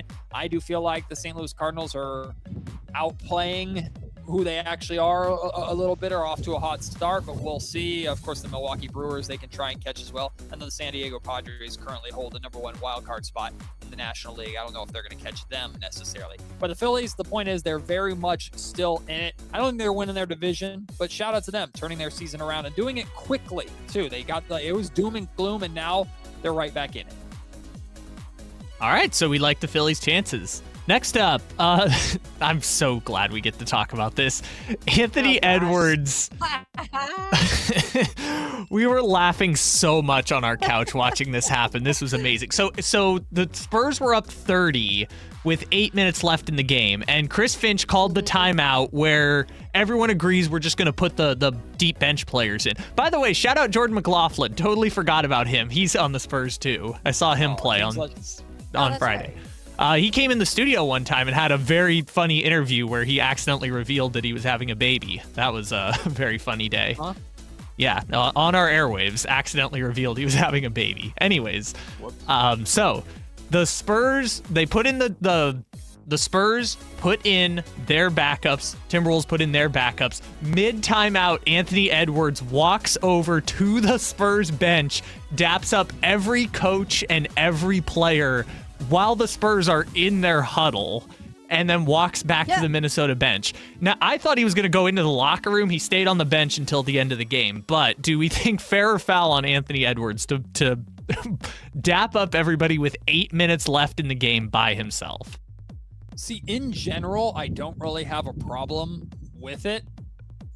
I mean, the game was over at that point. Like Kyle mentioned, the context of both teams emptying the benches, like it was an acknowledgement that the game was over at that time. So from that standpoint, it's not that big of a deal. But the optics of it are crazy. In your own building, Kayla. You're walking over, dapping up everybody with 8 minutes to go in your own building. Optics-wise, it looked kind of wild. I think it was ultimately meant to be a very respectful thing by Ant. Want to just make sure, give some love towards all of them. I don't know if he had plans to. I actually didn't see after the game was over if he did it again or not, or if he just left the court. I hope he just left the court. But it was, you definitely, if you can put a spotlight on yourself for doing dap-ups, that's what it was, because everybody was watching Ant just walk to the other side of the floor and start dapping everyone up during a timeout. Look, I love Ant. I really do. But this is like not for me. I mean, No. First of all, like if you're a competitor, you're still in a game. I know they're getting blown out, but that's even worse. Yeah. You're going and dapping up the other team in a timeout when you're getting blown out in your own building. Like, I just think it's an awful look. I like Ant, so I'm not going to get too hard into that. Sure. But just wait till after the game. And Ant's a trash talker, Ant's a competitor, so this is just very much who he is. But if you're one of the end of bench guys, if you're Jordan McLaughlin, who doesn't get to play and has never gotten to play, Yeah. do you feel a certain type of way about, okay, I'm being subbed in because my team's essentially waving the white flag and our star is going over and dapping him up and being all buddy-buddy with, I'm still going to war with him for the next 8 minutes. That's kind of how I am too. Is like I'm going out there as a guy off the bench. I don't want to see all this lovey-dovey, like, hey, good stuff. Like, just save it. Save it till the end. Again, we're in the middle of a game. Like, this is a competitive game, not a competitive game, but this is still the NBA. It's the playoffs. Can you imagine if Wemby went like, game ain't over, I ain't talking to you? I couldn't. Yeah. Okay, so That's all you need to say. It's like good sportsmanship, so I don't think Anthony Edwards should get crushed for it. And I don't think it matters in the grand scheme of things. At the same time, if I'm Chris Finch, I am walking over there and dragging him back to the huddle if that happens. Where are the coaches? What are you doing? Yes, I'm telling one of my assistant coaches to walk over there and drag his you-know-what back to the huddle. There is no way the coaches can allow him to leave the huddle and do that in that moment. That is what are they going to do, though? You know he's outlasting all y'all. He runs that. He basically owns the team. Well, that's the thing. Just because he does, even though he is more powerful than the coaches can't behave like he can be more powerful than the coaches, because now it's Anthony Edwards' team. Once he's done that and shown you up like that, Chris Finch, you're not the coach anymore. Anthony Edwards is the coach now. I cannot believe the coaches allowed him to do that. Listen, it's Anthony Edwards and Alex Rodriguez. I'm surprised Alex Rodriguez wasn't over there dapping him up with him. By the way, why does Alex Rodriguez only wear a suit? Like, every time they pan to him, he's only ever wearing a suit. Put on, like, one of the matching t-shirts with the fans. Why do you have to wear a three-piece suit to sit courtside? To hide the Because steroids. it's Alex Rodriguez. Yeah, that was the one thing that bothered me. Every time, he always had a suit on. That was so weird. Next All up, right, next question. Rory McIlroy tells a fan to shut up after a final round at the PGA Championship after they shouted USA at him. Is this a bad look? Okay, let me bring this into context too, because he's been out there a lot lately, and it's been kind of chipping at him. Yes. And that's just kind of how it is when he's in the U.S. Because ultimately you either love or you kind of hate him. I love him. I love Rory. I love watching He's a his fiery game. golfer. Yeah, and he's been outspoken. We all know how outspoken he was when the whole LIV tournament thing happened as well. I don't know if it happened like screaming USA during his actual shot or if it happened like during the break of it. Yeah, that's different. Because if it happened during the shot, then I would have said that too. I would have been like, shut the you-know-what up. But I don't know if it didn't. I don't know if it happened after he actually hit the shot. It makes me believe it happened during the shot. Yeah, I didn't hear this incident, but I have seen, I mean, especially with USA crowds, because they like to give them a hard time, especially during like the Ryder Cup and stuff like that. But that's a little more expected during that time. Regardless, like it's never a good look in general when you acknowledge those that are supposed to be beneath you, for lack of a better term, and that's not a very humane way of like looking at things. But listen, golf is a frustrating as hell game. And if you're not playing golf well, especially for your standards, even if you've won back-to-back Masters tournaments and people are there to drink and give you a hard time and get under your skin, like, it doesn't personally bother me that Rory lashes out the way that he does and yells the way that he does, as long as it doesn't get like physical or anything like of that sort. Yeah, Sean said it wasn't during his swing. Sean says on the chat. So this He is said why it he's was walking. it was like afterward. Yeah, I'm like, I don't care. Like if a fan says USA or whatever, like, get over it, Rory. You've heard it your whole career. And I like Rory. But it's like, if it didn't happen during your actual swing or the process, then, I don't know. Who cares? In general, like, I don't care, or it doesn't really bother me that Rory told him to shut up, but also, like, what do you expect, dude? When you're polarizing, you're gonna get yelled at, you're gonna get heckled. That's part of golf now. And I know it's golf culture has changed. Well, Rory, you being as outspoken as you are is also one of the reasons why golf culture has changed too. It's not just all buttons just embrace up it. Yeah, it just is what it is. Didn't bother me too much. I don't care. I'm all for Rory being Rory. All right, through the wind tunnel, we have one more here. So Through the wind tunnel. Apparently Dairy Queen has a breakfast ice cream menu now. I saw this. I was List watching. them off, Kyle. I saw this during baseball. I saw this commercial. I couldn't believe it.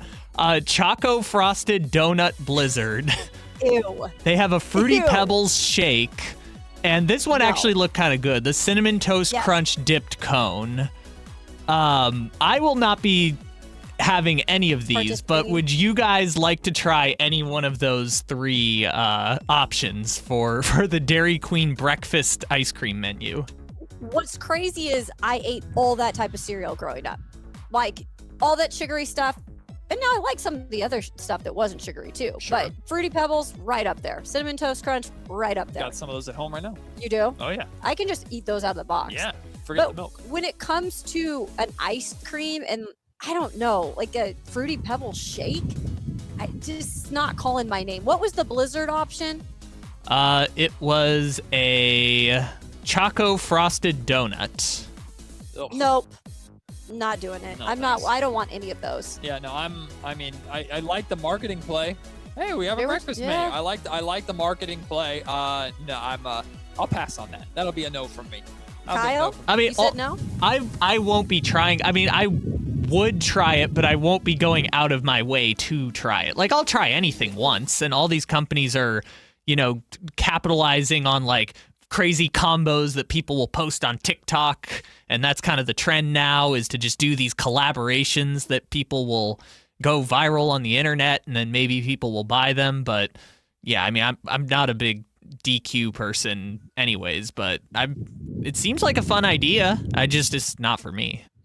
They're trying. This screams something that Dave and Jason would have. Oh yeah, for sure. In the morning show, we had the new chocolate frosted donut Blizzard delivered to us. Let's try it. I mean, I would definitely. Of the three, I'm going with the it. Cinnamon Toast Crunch dipped ice cream cone. I'll try that. That sounds good. Sounds decent. When we come back, speaking of food, it is the lunch break. We're having a nice little picnic lunch out here at the golf course. But we're going to talk about something that became a topic of conversation this morning on Carmichael Dave Show with Jason Ross. Zach LaVine. Ooh. Is he exactly what both the Detroit Pistons and Minnesota Timberwolves need to improve their team and their championship chances? We'll talk about that, and if the Kings could possibly get a deal with those two teams done, what that would look like. When we return, it's Matt and Kayla on Sactown Sports. Like and subscribe to the Sactown Sports 1140 YouTube channel at Sactown Sports 1140 to get the Carmichael Dave Show with Jason Ross, Matt and Kayla, and the Drive Guys with Kevin Gleason and Alan Stiles on demand and at your fingertips. Get your fix of the Sacramento Kings, 49ers, Giants, Athletics, NFL, NBA, and the latest in sports and entertainment all in one place at Sactown Sports 1140 on YouTube. Your local sports leader, Sactown Sports 1140. This is the story of the one. As a safety manager at a manufacturing plant, he does everything he can to keep his coworkers safe. From finding ways to reduce risks to keeping safety supplies in stock. And for that, he relies on Grainger. Grainger offers a broad range of quality products and next-day delivery, so he can always play it safe. Call 1-800-GRANGER, click Grainger.com, or just stop by. Grainger, for the ones who get it done. Capital Casino is conveniently located in downtown, 411 16th Street, and has been a part of the greater Sacramento area for over 20 years. They offer the best variety of games in the region in a safe and friendly environment, and there's plenty of parking, all well lit and monitored by security. Come have a great meal at the cafe and restaurant inside. Capital Casino has the best food, the best service, and the best action. But please always remember to gamble responsibly. 1-800-GAMBLER. Injured and you're considering an LA law firm looking to charge you 45% to 50% in attorney's fees? That's overcharging. Ashton & Price has been around for over 25 years, and I can tell you no matter how complicated your injury case, you should never be charged 45% or 50% in attorney's fees ever. Direct, experienced, unrelenting, and honest local representation matters. It's called Home Court Advantage for a reason. Ashton & Price serious local attorneys for serious people with serious injuries. So for the best local advice, don't think twice. Call Ashton & Price. Indeed presents hires you can't afford to get wrong, like a hospitality manager at a 5-star hotel. So I just checked into room 318, but someone was in there. Room 318. Oh, you were supposed to be booked in 813, which is now booked. So what do we do? How about rock, paper, scissors for who gets the bed? This is a job for sponsored jobs. This is what happens when you don't sponsor your job on Indeed. Next time, get matched with quality candidates with Indeed sponsored jobs. Visit Indeed.com/hire now and sponsor your job today. Progressive presents perfectly bad excuses for missing stuff to spend more time on your motorcycle. Hey, Tom. Gonna miss the 5K. Gotta organize my vitamins. A, B, C. There's so many. D. Now that was a bad excuse. If you love your vehicle this much, get customized coverage from Progressive, America's #1 motorcycle insurer. Progressive Casualty Insurance Company and affiliates, not available in D.C. Is the crew on their way so we can fire up the grill? Cabrito, arrachera. They're gonna love it. Better go with birria and carne en su jugo. Classic Jalisco dishes with tradition. That seasoning is great, but northern Mexican-style meat speaks for itself. Let's make both. Deal. And to boost the flavor, ice-cold Pepsi. Its sweetness pairs perfectly. And to go with it, flour tortillas. And corn ones too. Hey, carne asada deserves Pepsi. Patrick was way behind on his IRS taxes. I was in way over my head. The total amount ended up being somewhere just over $30,000. $30,000. Then the IRS came to collect. Started getting letter after letter. A lien had been filed against me. They were going to basically hang me completely out to dry. He had to do something. That's when I reached out to Optima Tax Relief. Patrick's life quickly got a lot easier. It was very easy, pretty much hands off. They picked up the ball and ran with it. And how'd it go? I couldn't believe it. I had to ask 2 or 3 times. I saved an incredible amount of money. How does Patrick feel about Optima? Couldn't be happier. They definitely helped me. Optima Tax Relief, the best place to call. They're the best in the business. Do what Patrick did and call Optima Tax Relief for a free consultation. Call 800-375-2922. 800-375-2922. 800-375-2922. Optima Tax Relief. Testimonial from an actual client. Some restrictions apply. For complete details, please visit OptimaTaxRelief.com. KHD-KHD1 Sacramento. KYMX HD3 Sacramento. From the Power Business Technology Toshiba Studios. This is Sactown Sports 1140. It's time for the lunch break. Your calls, your thoughts, your segment. Call or text us at 916-339-1140. It's the lunch break on Matt and Kayla. We are out here at the Golf for Kids' Sake tournament with big brothers, big sisters of the greater Sacramento area. It's the gorgeous Del Paso Country Club.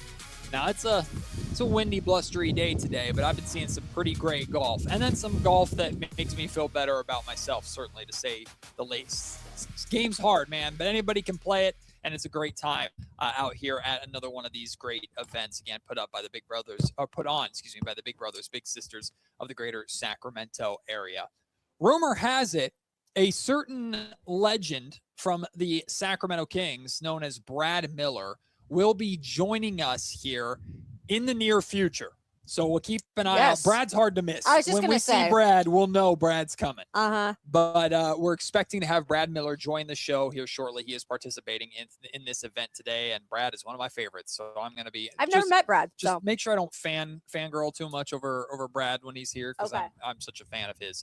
and I grew up watching him play in some of the glory years of Sacramento Kings basketball.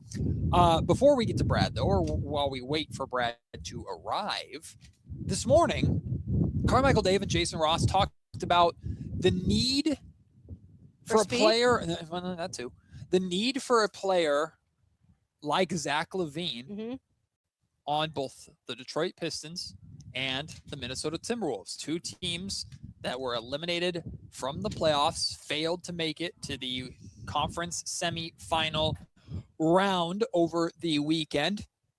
And both teams struggled at times to score the basketball, needed a little bit more of a scoring punch. Well, Zach LaVine certainly can score. He's a 3-level scorer, a gifted scorer. The problem is, Kayla, with Zach LaVine is outside of scoring, you don't really know too much of what you're getting from him. And he is a player that, unfortunately, if whether it's the numbers, call it a narrative built around him, whatever it may be, Zach LaVine is kind of been synonymous with losing. So I'm not saying that both those teams would be out on Zach, but I'm skeptical that two teams that are also so heavily prioritizing the defensive end of the floor would be interested in either trading for Zach or in free agency paying and offering Zach a multi-year deal so that he would walk away from $49 million this season in order to attract him to play for them. I'm skeptical that he would be the guy that those teams would look for. So we're talking Pistons and we're T-Wolves. talking T-Wolves. Okay, so let's start with the Pistons. Okay. Because I do think they need to figure out how to get Cunningham more help. I agree. Okay. And I understand the notion of they're a defensive-minded team, and that's kind of where their bread and butter is, you know, in terms of head coach, Bickerstaff, and everything. So I think, though, the fit that could possibly be there is the fact that, okay, we are so defensively built that we can afford to maybe bring in a scoring first type of shooting guard. Sure. That maybe isn't going to be the best on the defensive end, but we have other players. We have a good majority of players who are able to do that. That we won't maybe suffer as much because, again, we need some secondhand scoring. The problem you have there is, like, is it the consistency going to come there? Because we can see Zach goes on these like games where he's scoring 30 plus points, averaging 30 plus points, and then he kind of dips. It's like they can't have that either, especially when they hit the postseason. And big times, you need guys like that to show up, and they didn't have that during the postseason. So how reliable can Zach be as a scorer is the big question for the Pistons. In theory, defensively, you have Cade Cunningham, you have Asar Thompson, you have two guys that if you can hide Zach LaVine, great. But switchability on defense is so important in the modern NBA, and teams would just attack that switch and just try and get Zach LaVine switched onto him at all times. Now, the question, essentially kind of to your point, the question is, offensively, is the boost enough to where if you dip defensively a little bit with having him out there, is the boost bigger than the dip? Right. And offensively, certainly we could see Zach LaVine be that type of player. Well, speaking of that type of player, Brad Miller on his way to join us right now. And the outfit, the fit is king. He's got the shorts that are gorgeous, the beautiful green polo, and then the vintage Kings colored hats. Brad Miller joining us. Howard, Brad, Matt, George, nice to meet you. Hey, Brad. Hey, how you doing? This is Kayla Anderson. Kings legend joining us here. You're out here at a beautiful, on a beautiful windy day on the golf course. How'd you hit it? Did the wind help you or hurt you today? Both so far. Depends which way the wind was blowing, but it's been fun though. It's a fun, nice track, and obviously out here for a great cause. So it's a perfect day to not be too hot at least. You got that right. At least the breeze makes you feel good in that sense. We were just talking about the NBA playoffs. We were just talking about the elimination of the Detroit Pistons by the Cleveland Cavaliers last night. The San Antonio Spurs eliminating the Minnesota Timberwolves on Friday night. So the Western Conference Finals and Eastern Conference Finals are set. How locked in to the NBA playoffs and NBA Finals are you right now? How much do you enjoy still this time of year from a hoop standpoint? I mean, obviously the Spurs being the Fox connection, so it always kind of Yeah. We'll claim him, still. He's in the Western Conference Finals, so obviously a guy like Wemby is just a freak player out there, so he's a lot of fun. And obviously, OKC won it last year. They're young, they're athletic, they're like the whole package. So it's going to be a lot of fun. To definitely excited to see that series mostly. Brad, we saw you a lot out there at Kings games this year. I know it was an up and down type of season, but what did you enjoy about getting to see the youth and the youth movement towards the end there? Well, obviously they're big, so that makes it fun. Yeah. You got two young rookie bigs. Obviously they got the opportunity to have that time with how it went, and I mean you can't replace getting time.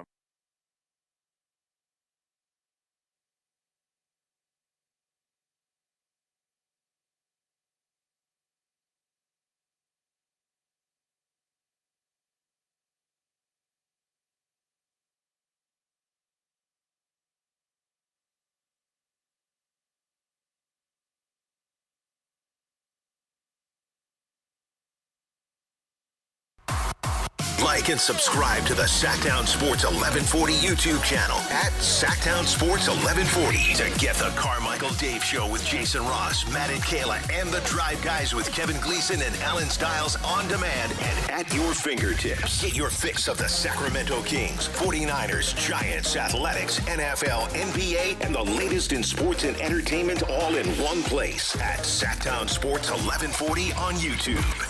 Your local sports leader, Sactown Sports 1140. Contractors, remodelers, you now have a great supplier to assist you with your next project. Anova Cabinet and Stone in Sacramento. They are Northern California's best kitchen and bathroom remodeling supply store. Anova has the latest cabinet styles, a great selection of countertops, flooring, bathroom fixtures, and more.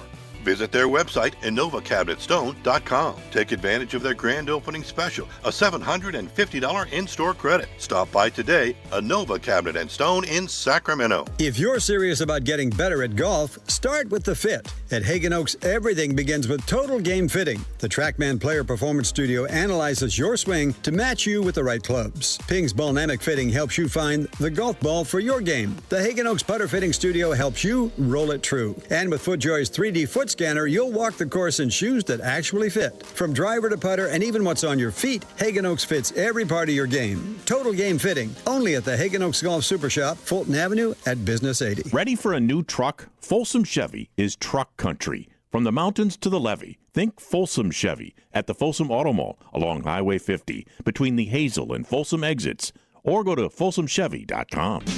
Only one radio program captures the excitement of hunting and fishing as it happens. The award-winning California Sportsman with Sepp Hendrickson. Only California Sportsman takes you where the action is. Live on the water, live in the blind, and live with the top pros and experts in outdoor sports. California Sportsman with Fishing Hall of Famer Sepp Hendrickson is your premier destination for all things outdoors. Sepp's Saturday Morning Outdoors. Ultimate Bass and California Sportsman, 5 a.m. to 8 a.m. Saturdays on Sactown Sports 1140. Capital Casino is conveniently located in downtown, 411 16th Street, and has been a part of the greater Sacramento area for over 20 years. They offer the best variety of games in the region in a safe and friendly environment, and there's plenty of parking, all well lit and monitored by security. Come have a great meal at the cafe and restaurant inside. Capital Casino has the best food, the best service, and the best action. But please always remember to gamble responsibly. 1-800-GAMBLER. Card collectors know there's nothing as special as a rare one-of-one card. And now you can hear a very rare one-of-a-kind sports card show right here on Sactown Sports. Whitey Gleason here inviting you to join me and Mr. True Sports Cards himself, Emran Pilati, for the True Sports Card Show every Saturday morning at 10 on Sactown Sports. It's the only sports card radio show in the nation. For all your hobby needs, get to True Sports Cards, 6661 Stanford Ranch Road in Rockland. And for hobby, insight, and fun, join us for the True Sports Card Show Saturday mornings at 10 on Sactown Sports.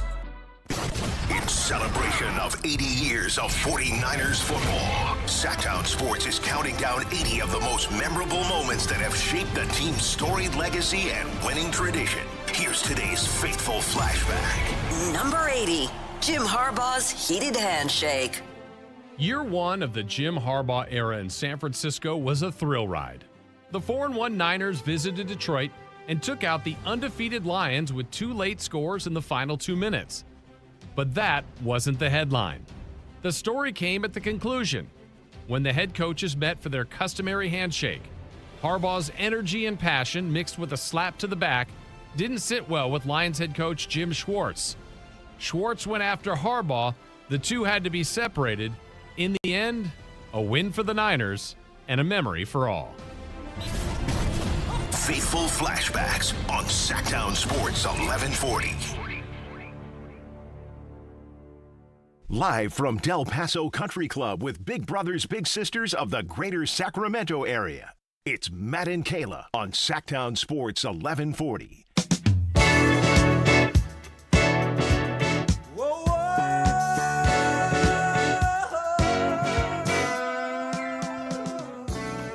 This is Kyle Ledbetter here in the studio. We are efforting to get Matt and Kayla back up and running here. So in the meantime, we wanted to share our conversation we had earlier with Anthony Broom from thewolverine.com talking about Yaxel Lendenborg.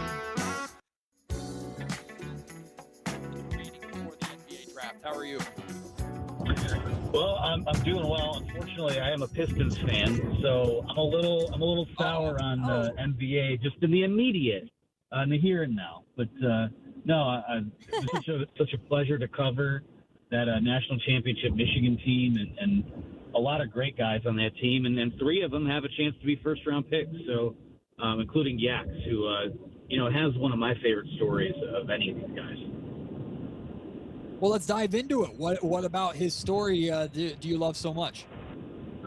Well, I think it's the fact that, yes, was he in college for 6 years? He was, but he's such a late bloomer. I mean, he's so new to the game of basketball. He only played a handful of games his senior year because he didn't take school seriously. He played video games, and from high school, he had to go work in a warehouse with his mom, and then she makes him go to junior college all the way out in Arizona. He's from New Jersey, just because it was the only place that would give him a chance to kind of get away from home, play basketball, and kind of maybe rediscover what his potential was. And, from there he goes to UAB, shines at UAB, becomes the number one player available in the transfer portal, and then becomes kind of this linchpin piece for Michigan this past year where, they brought in three transfers from the front court. All three of them were guys that had played center for their previous school. And, Yaxel Lendenborg was playing the three and we're doing a lot of point forward type of stuff with Michigan this year. So just the fact that he kind of, you love a good redemption story, a guy who didn't really believe in himself, and really throughout much of this year, even in the late this year, Michigan kind of talking him into the fact that, like, hey, you are an alpha. Like, you're not just a piece of this team. You are the biggest piece on the team. And I thought that, to see him pay it off the way it did was pretty awesome. Anthony Broom of Wolverine.com join us here on the Matt and Kayla Show. We are getting prepared for the NBA draft coming up in June and talking about Yaxel Lendenborg. Speaking of Yaxel and just the growth that you saw from start to finish this season, what would be the biggest thing that caught your eye, Anthony? I think it's the versatility, the fact that you had a guy who, like I said before, could play the five. He played it at UAB. Didn't play it so much at Michigan, but it's a guy that can kind of guard 1 through 4. He's a switchable defender. Really, I think defensively, even more so than his offensive game, is where I really thought he grew throughout the year. There were a lot of times where he would wind up getting switched onto the other team's best player, and not only did he fare well, but played at extremely high level, an all-league level defensively. So I think the versatility, the athleticism, again, so often there's this stigma with these.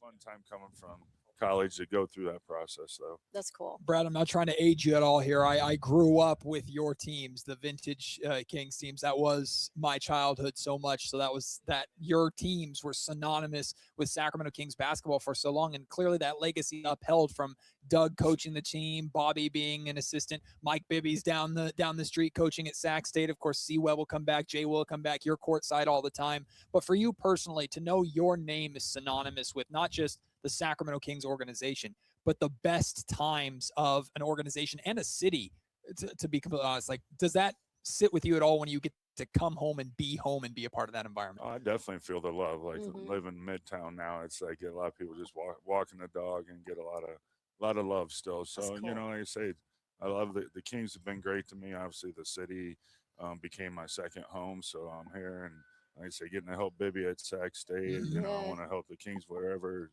could possible go out there, spread the word, whatever it is. Just like I say, this is a second city. I'm out here, Big Brothers Big Sisters. This is their first year of a golf outing. I'm going in my 24th year. Wow. Back in Cool. Indiana, mine for the Northeast Indiana chapter, and we're at like a little over 8 million. So that's kind of been my pride and joy, and like that's of being here today is really to Yeah.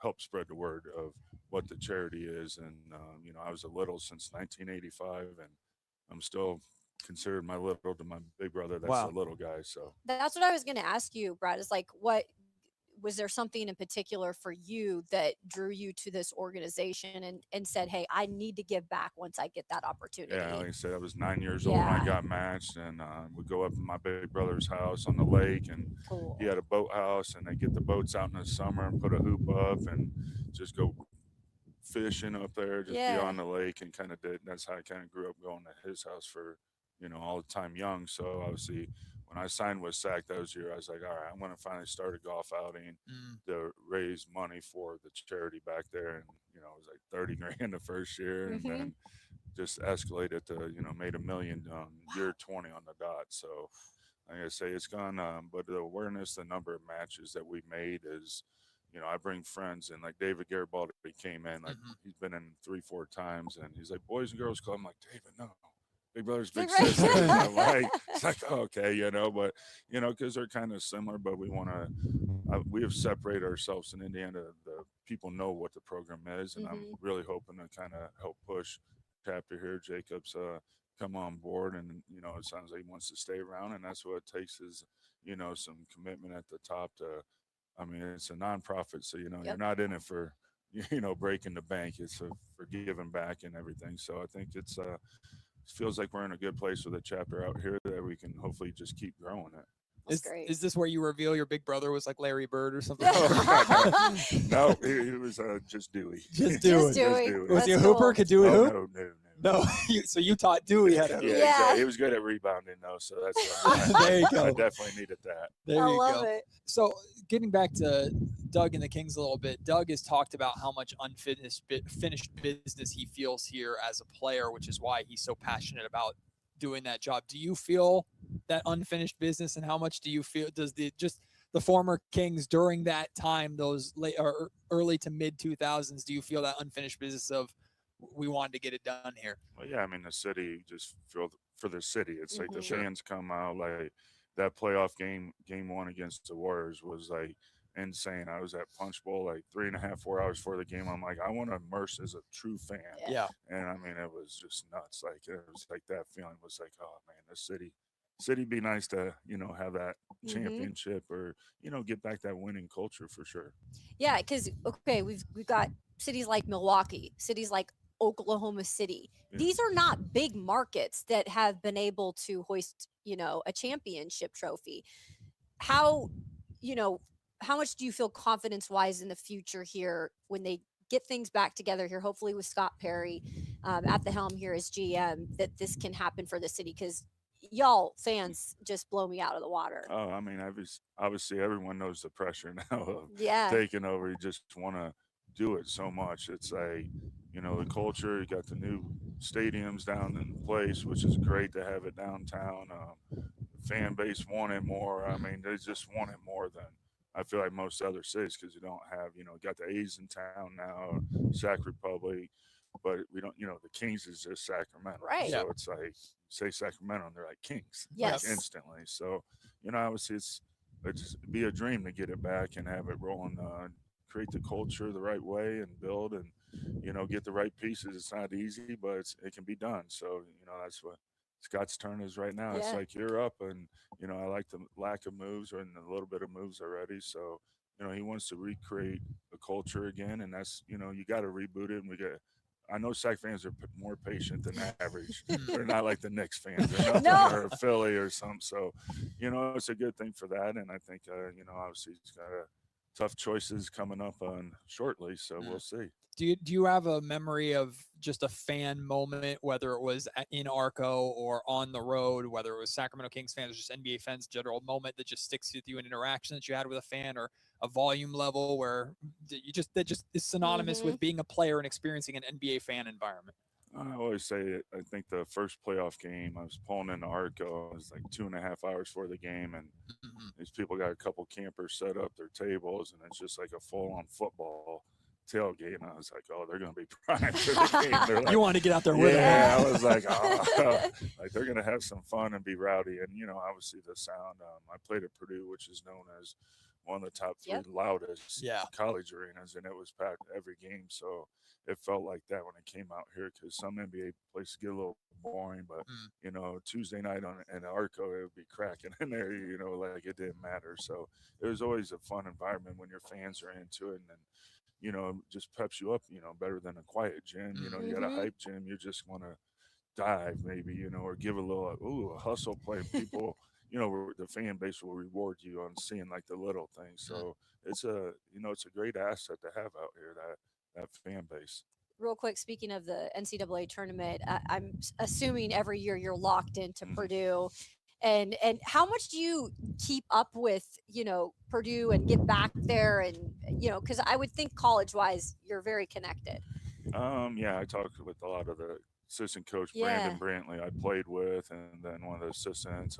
Always chit-chat, kind of the big guys. I always kind of give them a little message every now and then. When I was home in Indiana for a year, we went to like 3 games. So it was like meeting the big guys, DJ, Trey, and obviously whenever Edie comes in town now, I'm always like trying to that's a big dude. I actually got to look up to him. So I'm like, are you serious? That's crazy. It's like the Yao Ming effect. I was like the only person I'm like, man, that's a big dude and taller than me. Like crap. So have you seen or heard about the expanded college March Madness system? Do you have an opinion on it? I saw the shrug. It's just more whatever. It's less meaningful now, right? If more teams get in, it's not the same. They call the first round as a playing game instead of the second round. Not that Purdue has to worry about that. They'll automatically be in the second round. Should be good. We just got what was he, 5th or 6th ranked player in high school committed. That's big time. Yeah, 7-footer, an actual 7-footer, of course, at Purdue. Go figure. But he'll be our highest recruit ever in Purdue history. So it's and he's from Indy, so he's local. Yeah. It's like, well, the Big Ten looks good. Oh yeah, the Big Ten looks good. Couple more for you, Brad, before we let you go. The first one is you were a little bit ahead of the curve as a big man too, because that pick and pop game, that 3-point game, you had that in your bag before all of a sudden. Like the perfect example I use is Brooke Lopez, right? Like young Brooke Lopez was a post machine in New Jersey. Yeah. Now he's a stop and pop 3-point threat that spaces the floor, won a championship next to Giannis, is now in LA. Like the evolution of the big man. Is there ever a party that goes, if I just a couple of years later, man, I would have been that first round pick. Instead of having to pound on Shaq the whole time, right, these big guys getting beat up, I'd be able to just pick and pop. That's like I say, playing with Bibby. I swear I had my career at 38 and he had 38 same game. It was just like, all right, they double you. He just dropping me. I was like, catch you. They, just worked vice versa the whole game. So obviously I was, I was a guard growing up. I didn't grow till high school. So I was kind of in between, but I always knew how to play guard. So I'm shooting from Indiana. It kind of goes hand in hand. Like, like I'm from Indiana. We know how to play. Yeah. And grandma's got a hoop. I got a hoop. Exactly. The park's right down the road. Like, that's what we did back there. So it was nice to, obviously the game allowed, I got here, I had to chase around Dirk. So I think that's when it started, because Vladdy was in the 5 and now I'm playing the 4. I'm like, crap, man, I got to learn how to chase a 7-footer around that. So I was like, well, I got to better do that back to him too. So, it was fun to, to have the growth because I really enjoyed that, the pick and pop and the spacing and everything. Coach Carrill was, amazing teacher of spacing and ideas and philosophy of basketball that really stuck with me. A lot of just little things that he said. People don't know this. Back in the day, Brad Miller was nasty on video games too. The Brad Miller pick and pop on video games is the only center that can shoot in those video games. So you take pride in that, Brad. Take Brad all the time. Shoot over Shaq. Get him out the paint. My friends on fantasy pick a center. I'm like, well, your free throws is better than everybody else. You're gonna get rebounds, a little bit of this. You're gonna get some more assists. They're like, oh, not down to 3, like you're the only center. Like, he's that guy. Yeah, it was good on the fantasy draft for sure. Finally, Brad, before we let you go, and you've been so generous with your time, you talked about a little bit already, but being part of Big Brothers Big Sisters, obviously your connection to the program, being a little, how important is it for littles, even for the Big Brothers?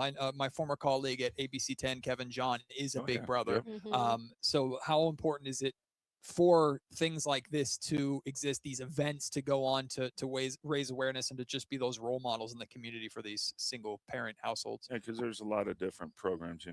People think you got to have a lot of time invested. It could be easy as once a week for an hour, or even once a month. Just depending on.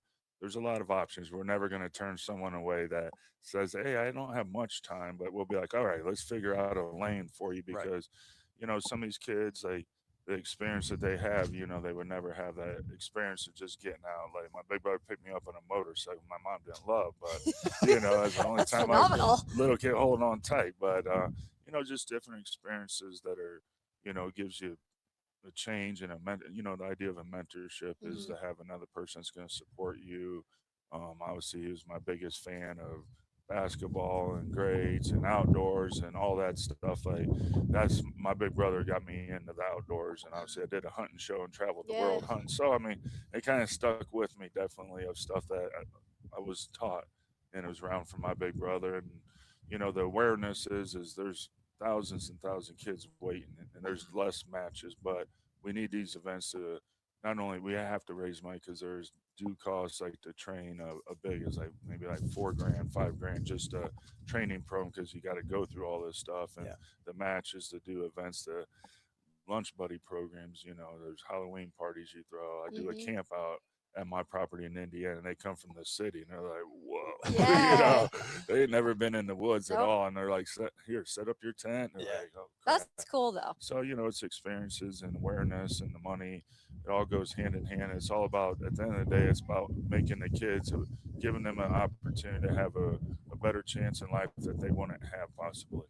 So that's the root. It's about the kids, and it takes money, and it takes bigs, and it takes women, guys, teenagers can get involved. I mean, we've started them kind of early. Now back then, like 16, like, well, I'll be a kind of a big already. I'm like, perfect. Like, sure.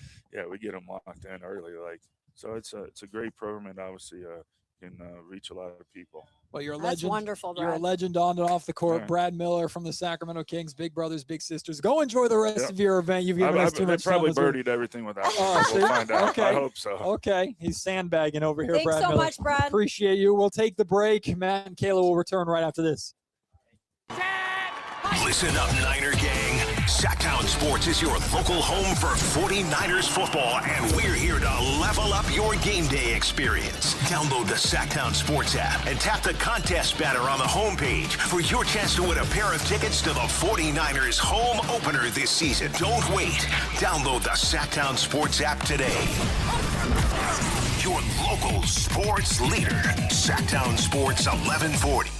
Get in the zone, AutoZone. Welcome to Markdowns for Miles at AutoZone. Thanks. Is oil marked down? Save up to $15 when you buy 5 quarts and a filter. And fuel treatment? 2 for $9 on Lucas. Brake pads? Marked down to free. Free? Get free Duralast brake pads when you buy 2 Duralast rotors. That's several markdowns. For many more miles. Get in the zone, AutoZone. Restrictions apply.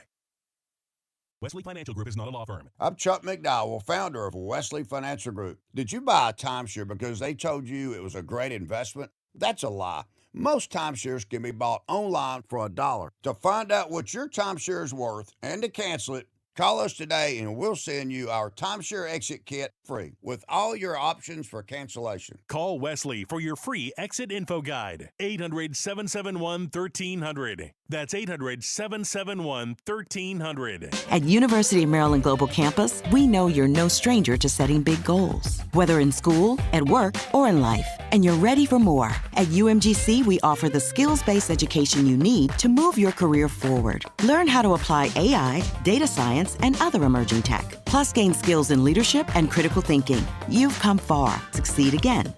No application fee if you apply by June 1st. Learn more at umgc.edu. Certified to operate in Virginia by Chev.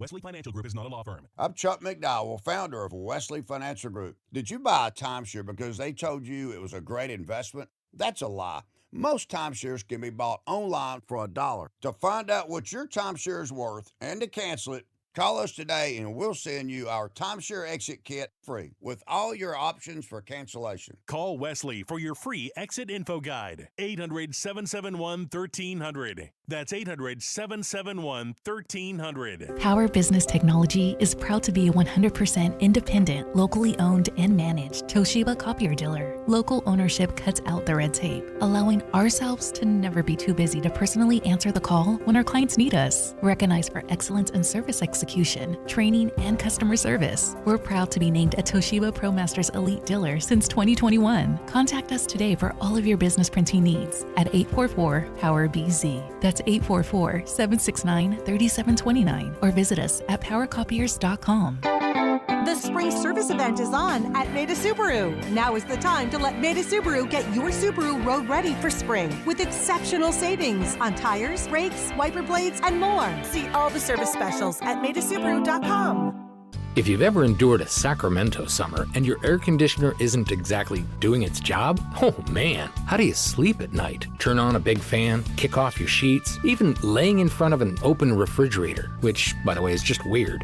Nothing works. Not like an air conditioner that works. So right now, get yours professionally tuned up for as low as just $59. That way, you'll sleep the night away. Plumbing, electrical, heating, and air, Bonnie.com. Some restrictions apply. License 696-355. If you have unfiled taxes or are in debt to the IRS, this is important news. Did you know the IRS has programs specifically designed to help people struggling with tax debt? Powerful tax assistance programs that can save you thousands if you qualify. No one knows these programs better than the experts at Optima Tax Relief, America's most trusted tax resolution firm, A-rated by the Better Business Bureau. Their award-winning tax attorneys and licensed professionals have resolved over $3 billion of tax debt for their clients. One call to Optima can start the process, helping to put an end to your worries about wage garnishment, asset seizure, and other aggressive IRS actions. Find the best options to solve your tax problems. Call the experts at Optima Tax Relief today for a free consultation. Call 800-375-2922. 800-375-2922. 800-375-2922.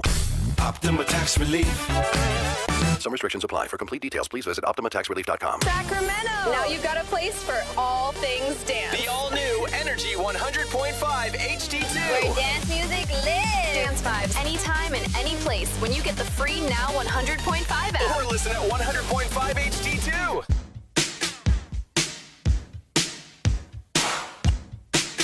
Live from Del Paso Country Club with Big Brothers Big Sisters of the greater Sacramento area. It's Matt and Kayla on Sactown Sports 1140. Welcome back in. Matt and Kayla here out at Del Paso Country Club. We're at the Golf for Kids' Sake tournament with Big Brothers Big Sisters of the greater Sacramento area. And we just had a little on with us, although little is definitely not a super accurate term for Kings legend Brad Miller. The former Kings center was a little growing up as part of the Big Brothers Big Sisters program, had a big brother, and I was not aware of that part of his story. I wasn't either. So it's so cool to be able to hear that from Brad. I understand on the air we had a few technical issues while we were having our conversation with Brad. Shout out to Brad for powering through with us while we went through that, but had a really good extended conversation with Brad that you can check out. It'll be going up on Sactown Sports' digital platforms at some point in the near future. Got to chat, of course, NBA hoops with him. Got to chat about the Sacramento Kings with him. His thoughts on like Dylan Cardwell and Maxime Reynaud here in Sacramento. His thoughts on the draft process, and then everything with Big Brothers Big Sisters. So having a conversation with Brad Miller really was a treat. But now we get to get back, Kayla, into the Zach LaVine conversation that we were having before Brad sat down with us, and we were diving into and talking about whether or not Zach LaVine as a player is the scoring punch that either the Timberwolves or the Detroit Pistons were lacking that they could use after those playoffs, and whether or not his defensive issues being a liability on defense, if that's not as much of a problem as the offensive boost that they'd get from him would be, considering those teams have pieces in place to be better defensively, Yeah. certainly than the Sacramento Kings were. And so I had started off by just breaking down, like, would it be a fit for the Pistons? And you can kind of argue both sides of that. Like, maybe it helps because they are more established as a defensive team. Him coming in and being that help for a guy like Cade Cunningham. The only question still is with Zach LaVine and what he showed, throughout his career is is he a winner? Because what they need, especially in the postseason, is a guy too that can help win. Right. B is like, can he be consistent and be consistent in the times that you need him to be the most? Because he's also showed some issues with that. And I talked about this before, but Matt, like, you talk about the last 3 seasons with him in particular, games played 42, 32, and just 39 this season. He has had some things here and there in the last 3 seasons for him. Yeah, he's been battling. I'm pretty sure the 42 and 32 is actually combined, so it should be a 74. Oh, yeah, so that's okay. So it's 42 with Chicago, Yeah, sorry, 32 40. Yeah, 32 but and 37. before that, he had the 23 game season, or was it 25? 25 game season, excuse right me, there. That he had. Zach's always been in and out with injury issues and had some pretty catastrophic injuries earlier in his career that he's been kind of battling through. Listen, I think last year's number in terms of games played is a little bit inaccurate to his overall health. I don't saying he wasn't as unhealthy as if Zach LaVine is on the Pistons or the T-Wolves, assuming that he's not, or that he's not like a complete liability, which I don't think he would be. He's playing through his pinky injury, I believe. I think we know, one, that was a good time for him to get it taken care of, whatever issue he was dealing with. It's a good time to get it taken care of. But two, the Sacramento Kings were also pivoting towards, hey, we have other guys that we want to play, and now's a good time to kind of shut you down a little bit. Yeah. So, but his injury past certainly is something to bring up. I think if you're to free up Zach LaVine in the sense that, hey, man, you're joining winning programs, your job offensively is to just space the floor, knock down threes, be that scoring threat that we know that you can be. I think that's an ideal role for Zach. Defensively, you're never going to be a great defender, but at least fight hard through switches, fight hard through screens when you are targeted, and we'll see if by pairing you with an Asar Thompson, or in the case of the Timberwolves, by pairing you with a Jaden McDaniels defensively, we're able to, I guess the appropriate term is hide you, which that does have a negative connotation. But look, the Golden State Warriors have hid Steph Curry on defense for years. He's so good offensively. And you have Draymond Green and Klay Thompson, prime Klay Thompson. You could hide him as much as you possibly could. So maybe you could do that with Zach LaVine in either Minnesota or Detroit.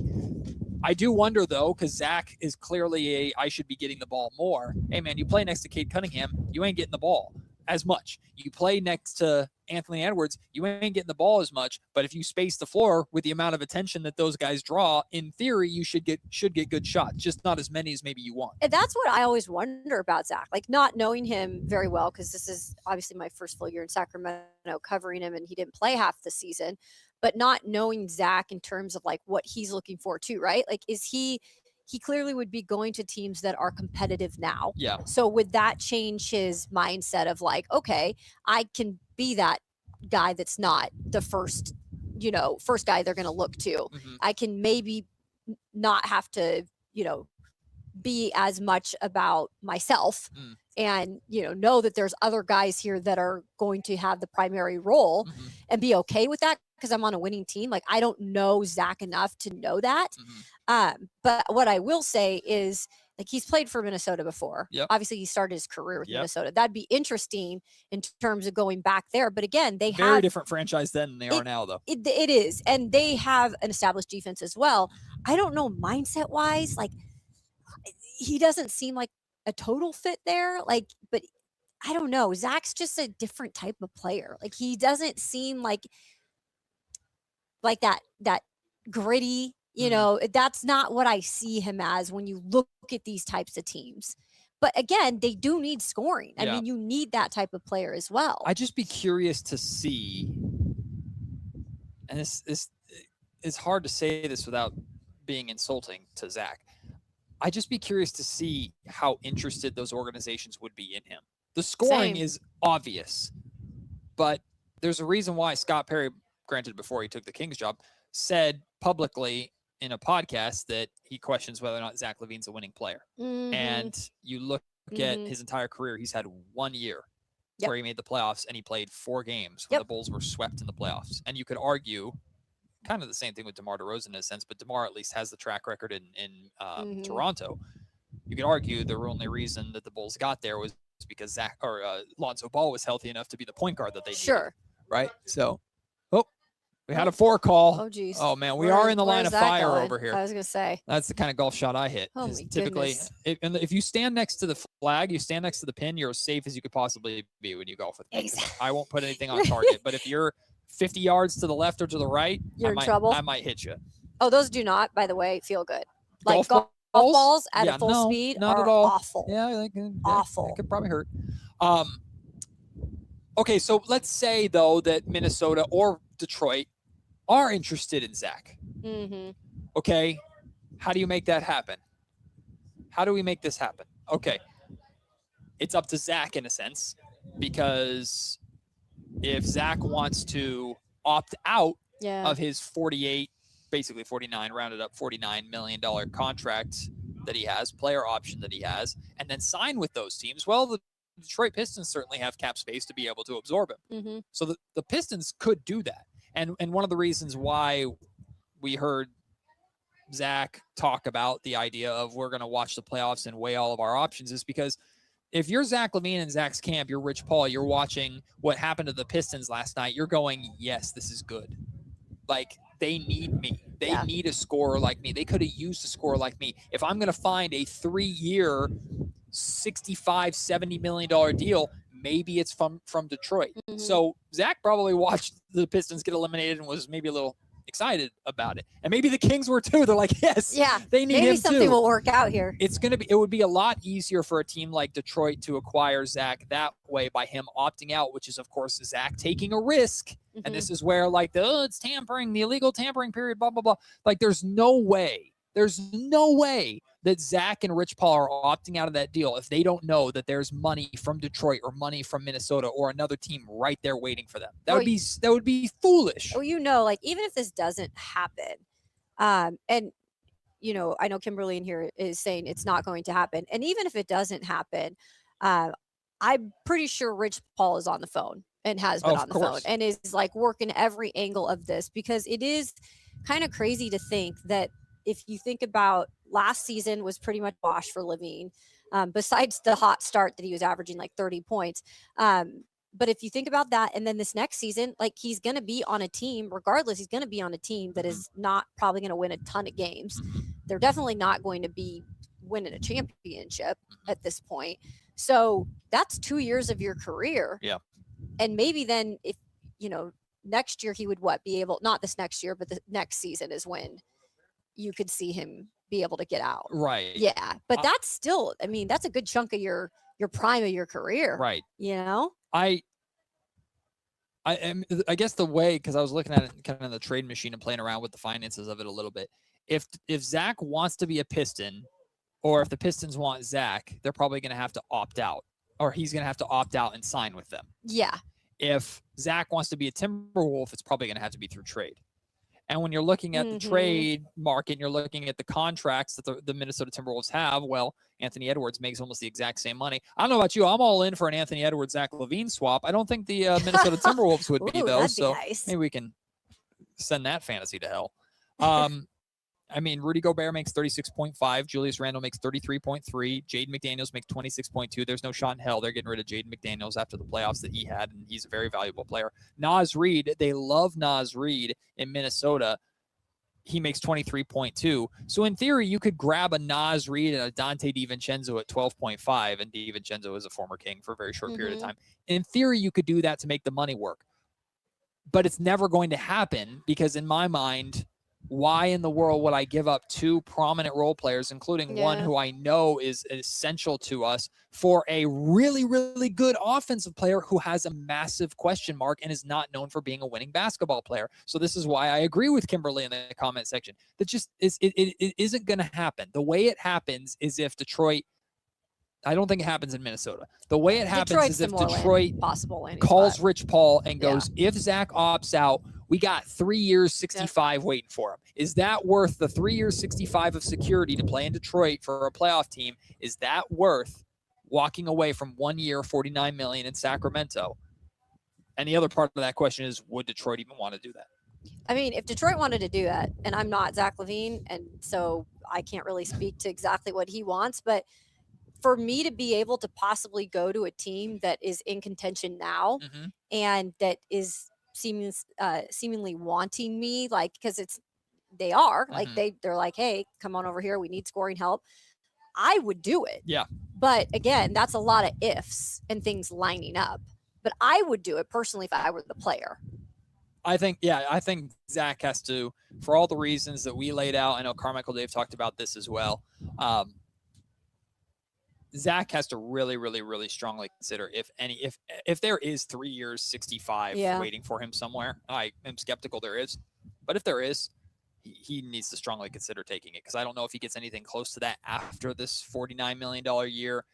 And I think the Kings and Scott Perry are probably making it very clear to Zach, hey, if you stay, it's not that you're going to be benched the entire season, but if you stay, man, we're prioritizing other things, and you might be the most expensive six man in the league. Yeah, and again, you're in your prime, and you're wasting. You're not, and I don't. Maybe he doesn't care about that, but I sure as hell, if I were a player, would. He might have 49 million reasons to just put up with it. Sure.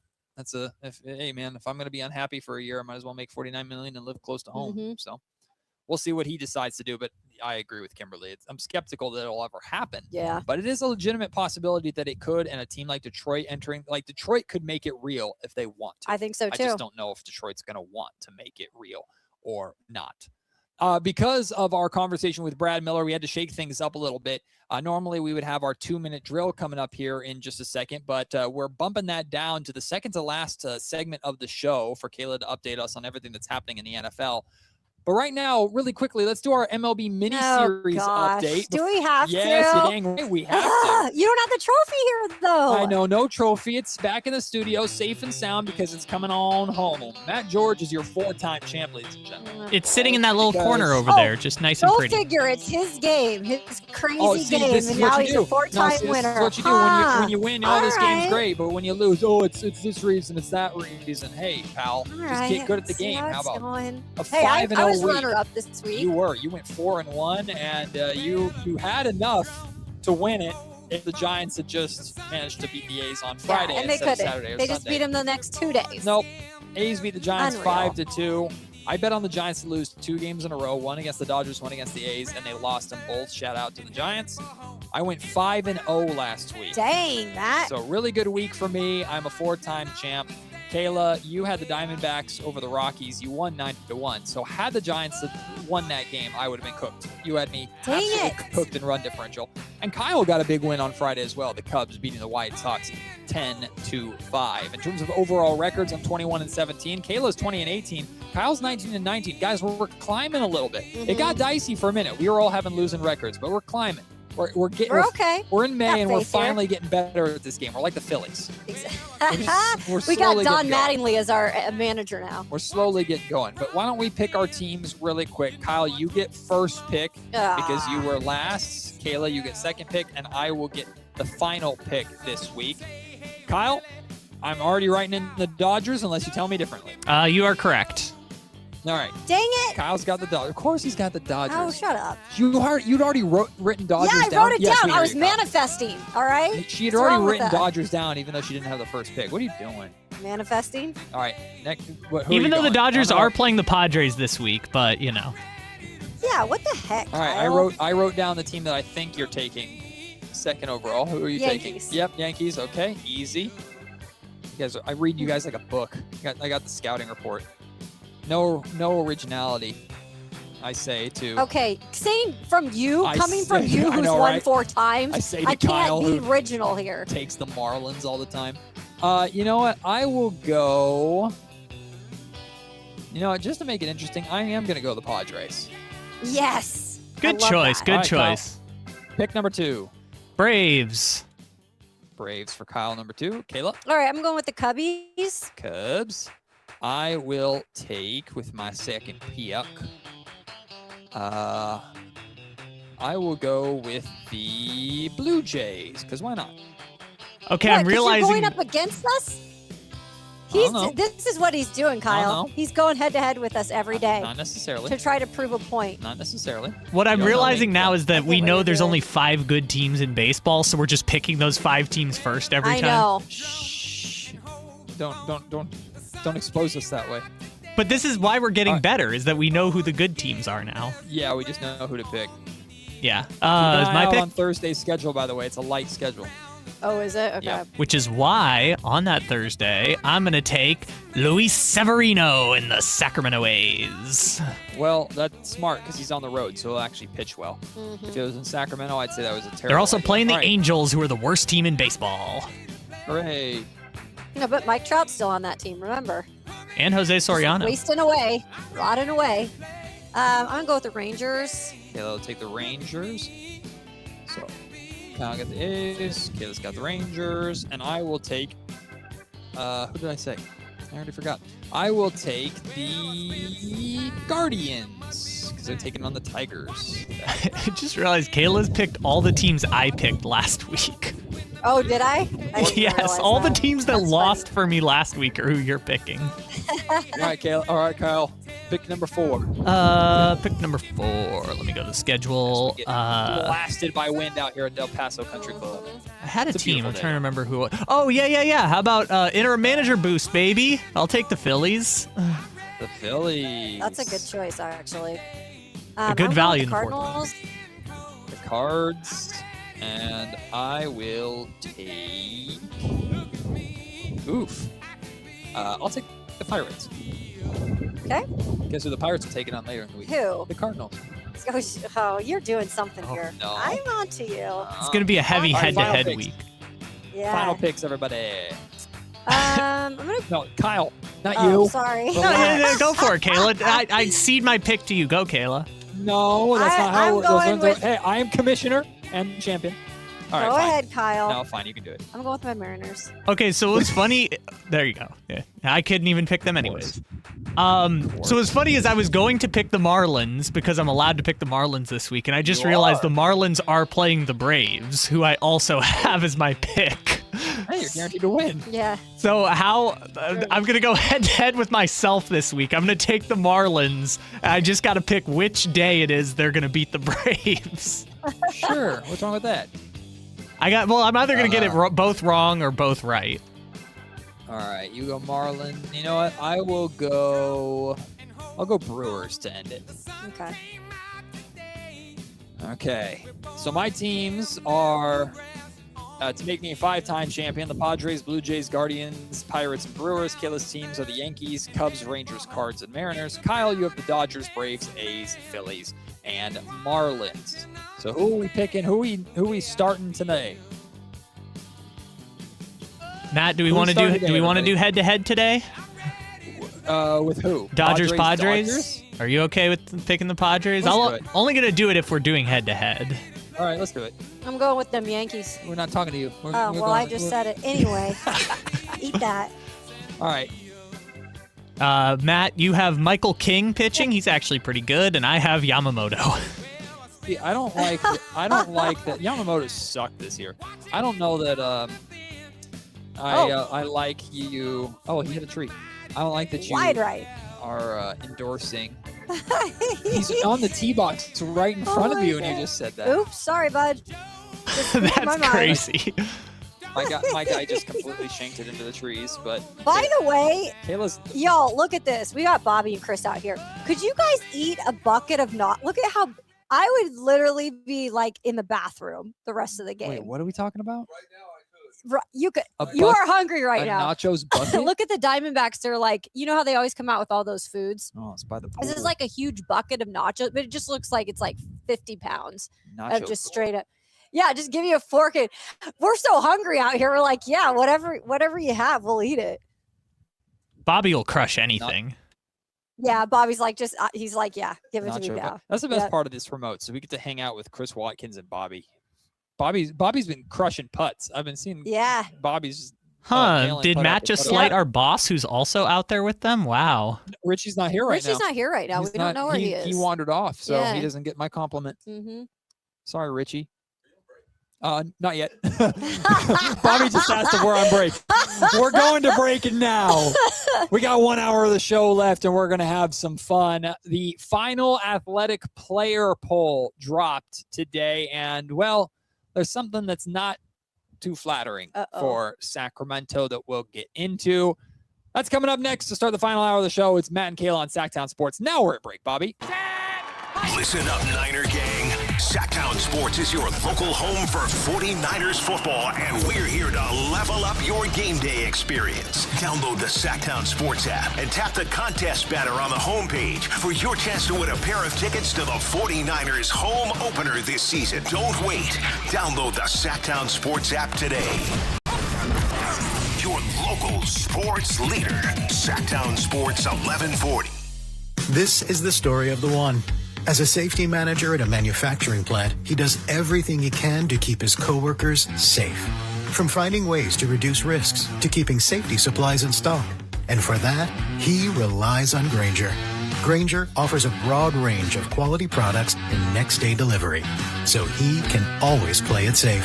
Call 1-800-GRAINGER, click Grainger.com, or just stop by. Grainger, for the ones who get it done. Thunder, feel the thunder. It's the energy all around you. Lightning and the thunder, thunder. The thrill of the moments to come. The flash of lights. The rush of pure exhilaration. Thunder. The roar of the crowd. See it, hear it, feel it. Thunder, feel the thunder. Lightning and the thunder. Thunder Valley Casino Resort. Feel the thunder. Looking for a new truck? Looking to save money? At Folsom Chevy, they can help you with both. Get Memorial Day savings now. Every new 2026 Silverado half-ton RST and LT in stock is $12,000 under MSRP. For General Manager Eric Wilson and his team, it starts and stops with you and your experience. Hop on Highway 50, Folsom Chevy, between the Hazel and Folsom exits at the Folsom Auto Mall, or go to folsomchevy.com. From the mountains to the levee, think Folsom Chevy. Is the volatility of the stock market driving you crazy? Is your retirement account sinking, yet you're getting older and you're starting to worry about, will I have enough for retirement? What about the money in the bank? These banks pay nothing these days. How do we get growth to get to retirement account? It's simple. Move into gold and silver. Want to know how to do it? Listen to my show, Striking Gold, with me, Kenny Michaels. If you have unfiled taxes or are in debt to the IRS, this is important news. Did you know the IRS has programs specifically designed to help people struggling with tax debt? Powerful tax assistance programs that can save you thousands if you qualify. No one knows these programs better than the experts at Optima Tax Relief, America's most trusted tax resolution firm, A-rated by the Better Business Bureau. Their award-winning tax attorneys and licensed professionals have resolved over $3 billion of tax debt for their clients. One call to Optima can start the process, helping to put an end to your worries about wage garnishment, asset seizure, and other aggressive IRS actions. Find the best options to solve your tax problems. Call the experts at Optima Tax Relief today for a free consultation. Call 800-343-6460. 800-343-6460. 800-343-6460. Optima Tax Relief. Some restrictions apply. For complete details, please visit OptimaTaxRelief.com. KHD1 Sacramento, KYMX HD3 Sacramento. From the Power Business Technology Toshiba Studios. Sactown Sports 1140.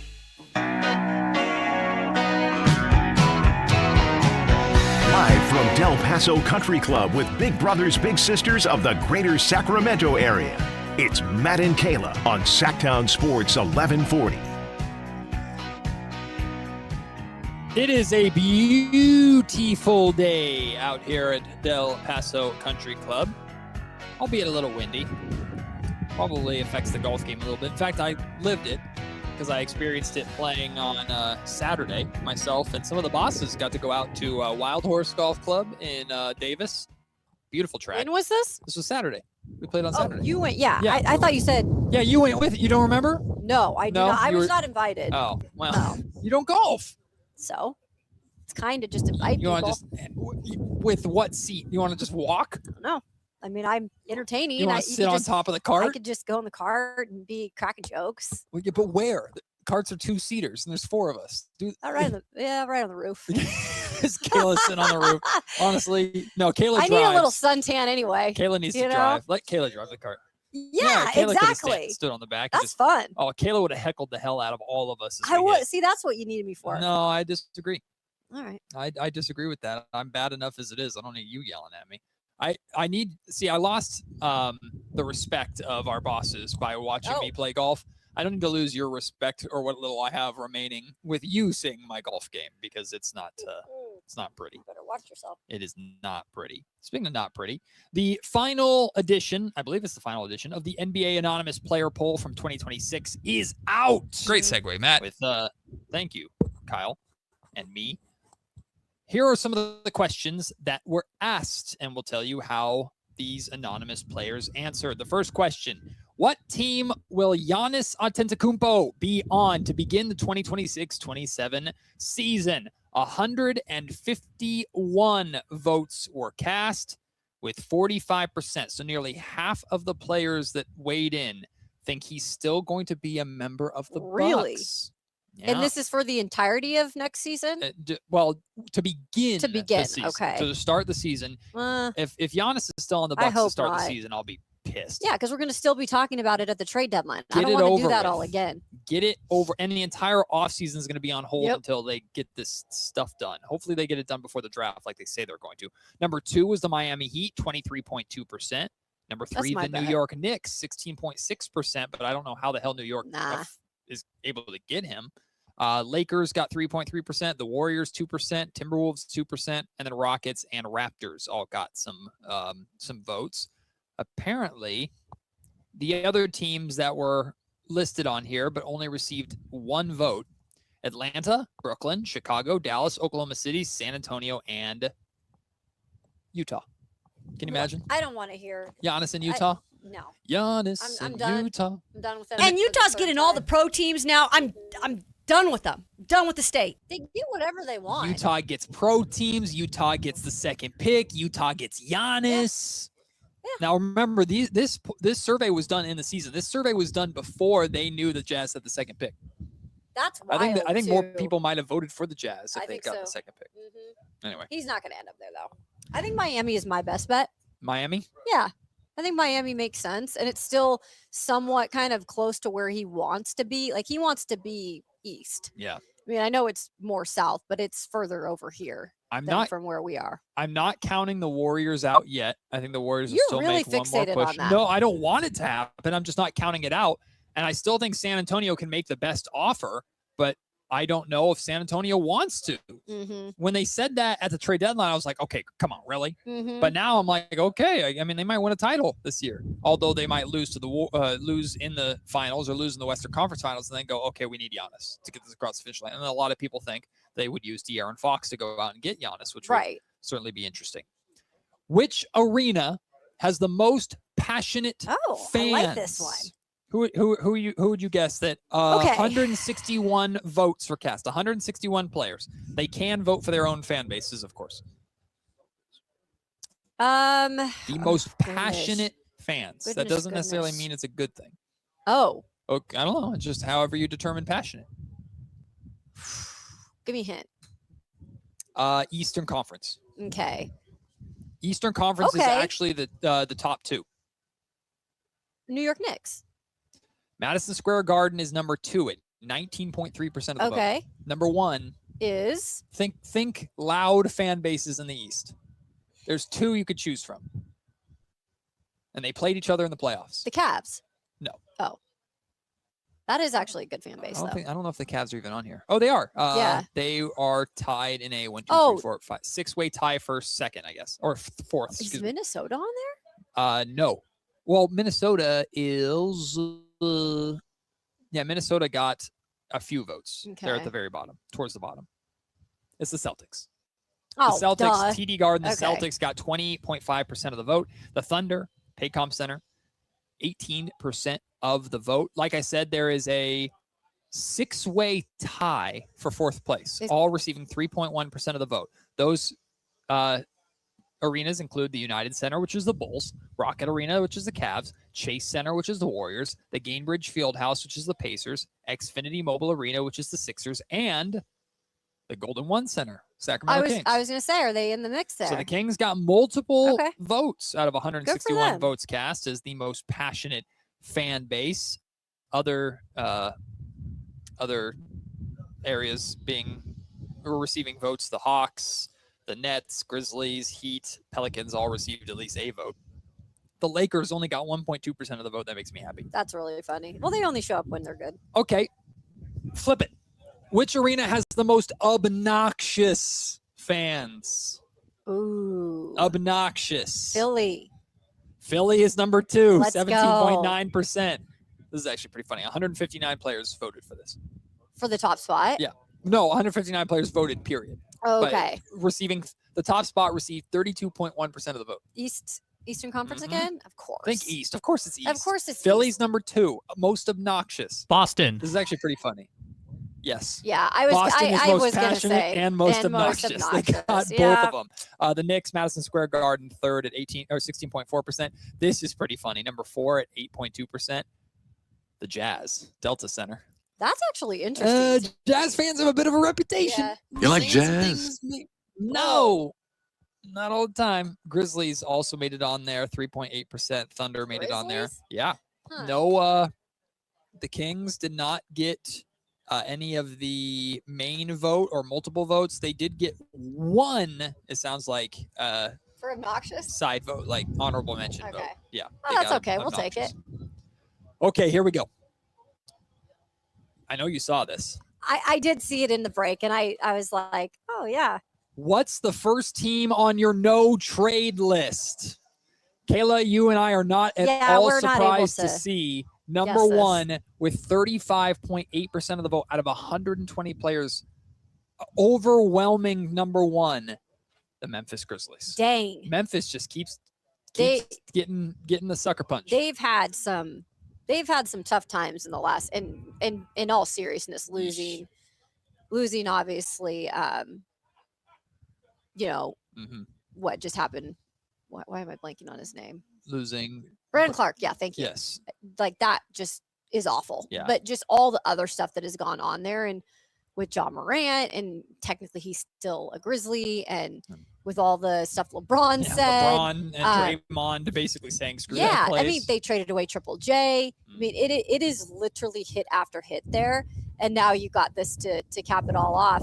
But it is what it is, and I know that the certain players that do play there, they do enjoy it, and they really enjoy the fans because they are passionate there, and that it means a lot for them because that's their pro team too. Yeah. But not a lot of players seem to want to go there. Well, they got the 3rd overall pick to make them feel better. Yeah. So, hey, get insulted, get a top 3 pick in a generational draft. Oh, well. You can be insulted with Caleb Wilson or with Boozer? Cam Boozer, whoever you want to pick at that 3 spot, assuming number 1 and 2 are AJ and Darren. The Washington Wizards were voted number 2 on the first team on your no trade list. And at number 3 with 10.8% of the vote, the Kings. The Sacramento Kings. Yep.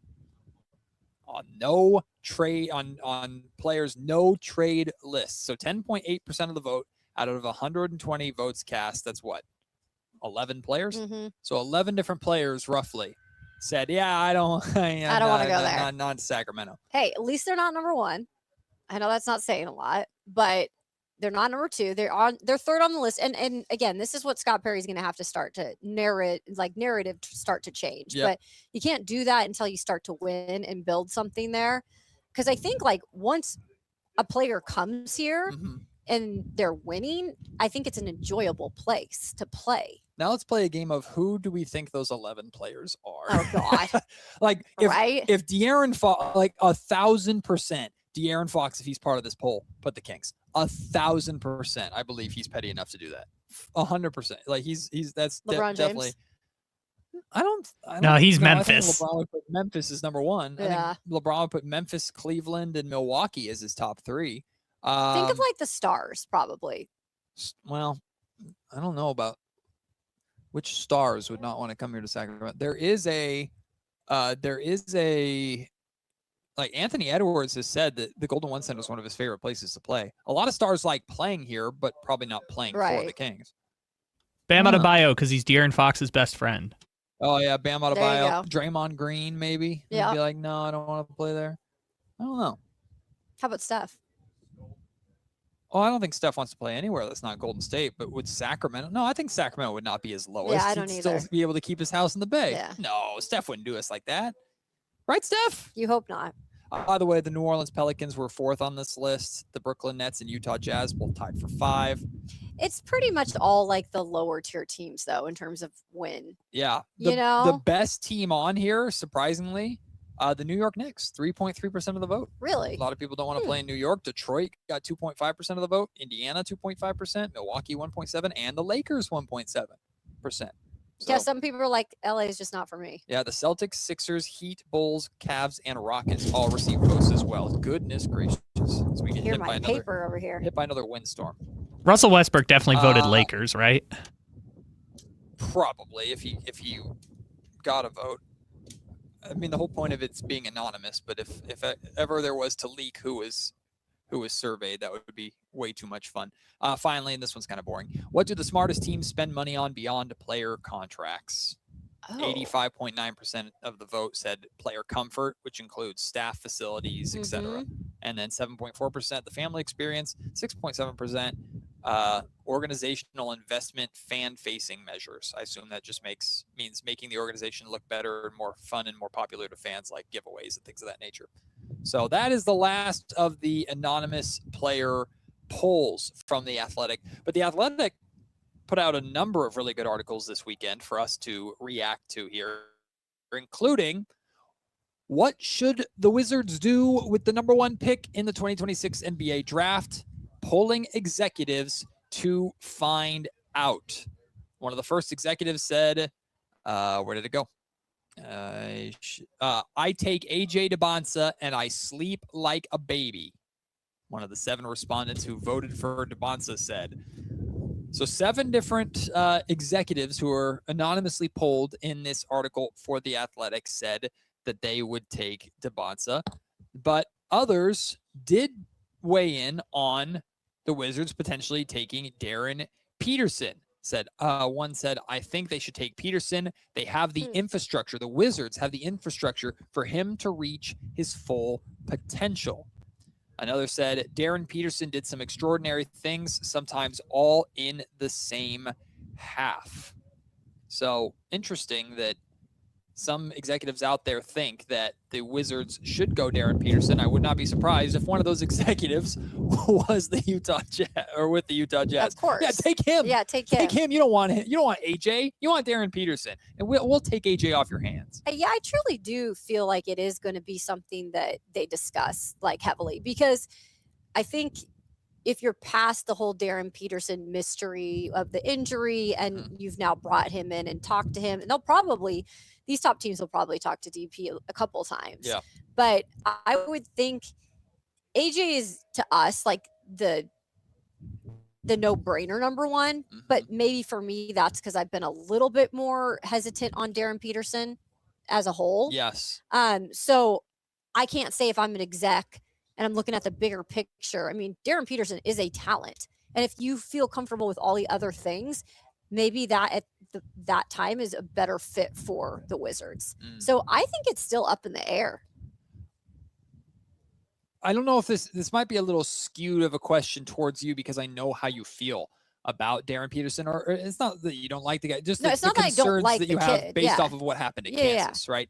So it might be a little skewed question because I know that, but like, I wonder, it's definitely a conversation, AJ versus Darren Peterson still at number 1. There is no consensus number 1 like there was Cooper Flagg last year, like there Right. was Zion, like there was Wemby. It's not the same. I would be very surprised if the number 1 pick is an AJ, though.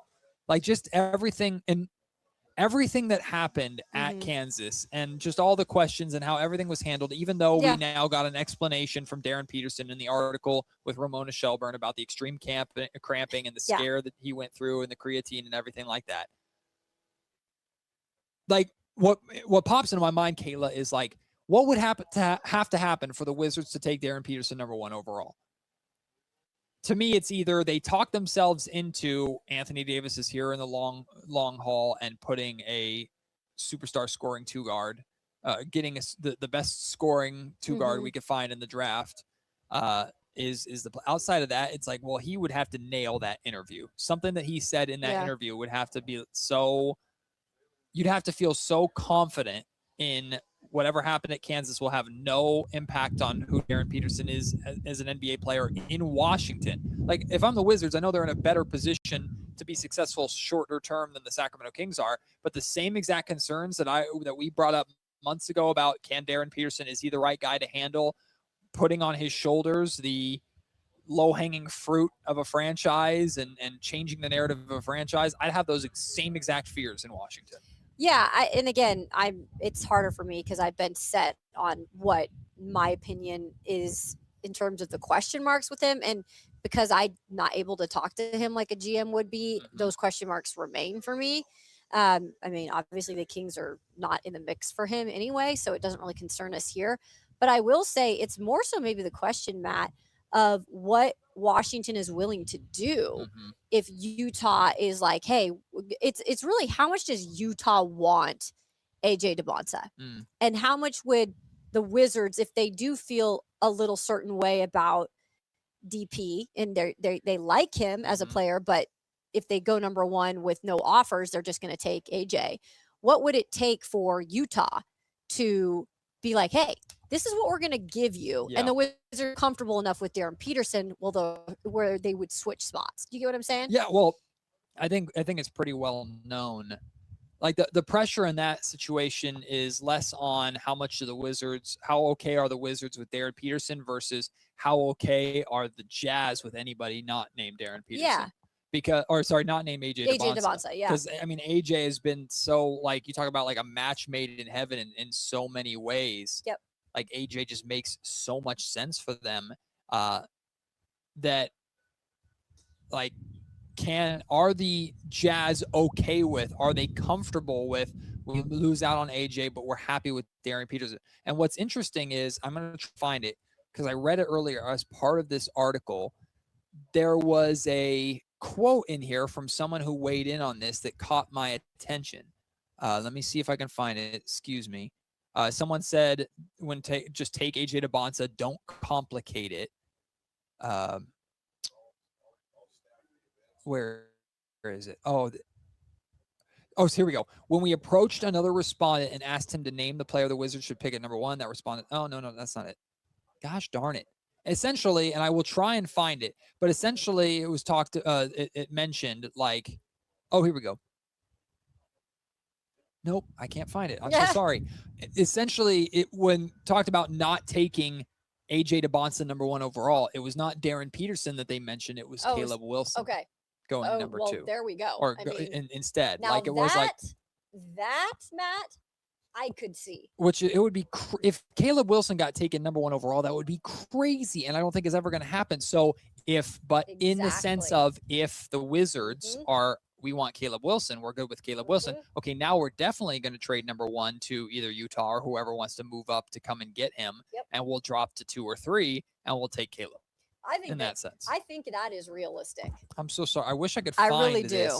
Because I think Caleb Wilson, when you started to hear, like around draft lottery time, like last week or whatever, you started to hear just how much, and then in the combine, like how much Caleb Wilson is getting, pushed up in terms of his value. It's just because of the athleticism. Yeah. Like he's just a freak athlete that's 6'10", moves well. And there is, we saw enough of his freshman season to get a good idea, but the allure of the unknown of what would he have been in the NCAA tournament, how would he have helped North Carolina, and like I think a lot of people probably look at his 3-point shot and go, I can fix that. I'm not saying fixing a jumper is the easiest thing to do, but that's a lot easier than teaching athleticism. Yeah, and again, young. What is he? Is he just turned 20? I think he's still 19. I think he's 19. Yeah. But let me double check for you. So it's like you've got again a little bit of time to be patient with that 3-point shot. He's 19. He'll be 20 in July. Okay. So he'll be 20 after the draft. Yeah, he's but young. Before he starts the next season. Yep. He'll be 20. He'll be 19 in summer league. Dang. He might have his 20th birthday in Vegas. And then Boozer's the youngest, right? Because Boozer's like 18 or something, 18 and a half or something around there. Cam is the youngest. Mm-hmm. One final article from The Athletic, just something that I wanted to reference from this, is why NBA execs believe lottery reform is inevitable. Quote, they're hell-bent on doing this. I just wanted to read one aspect of this, that in reality, it's not super black and white, but in reality, this is the simplest draft lottery fix that an anonymous executive acknowledged. They brought up the NBA fined the Utah Jazz $500,000 and the Indiana Pacers $100,000 in February for tanking, but did not discipline any other teams, even as many generally agreed that tanking continued. One team executive said, David Stern, former commissioner, wouldn't change the draft lottery system. He'd get a bigger hammer.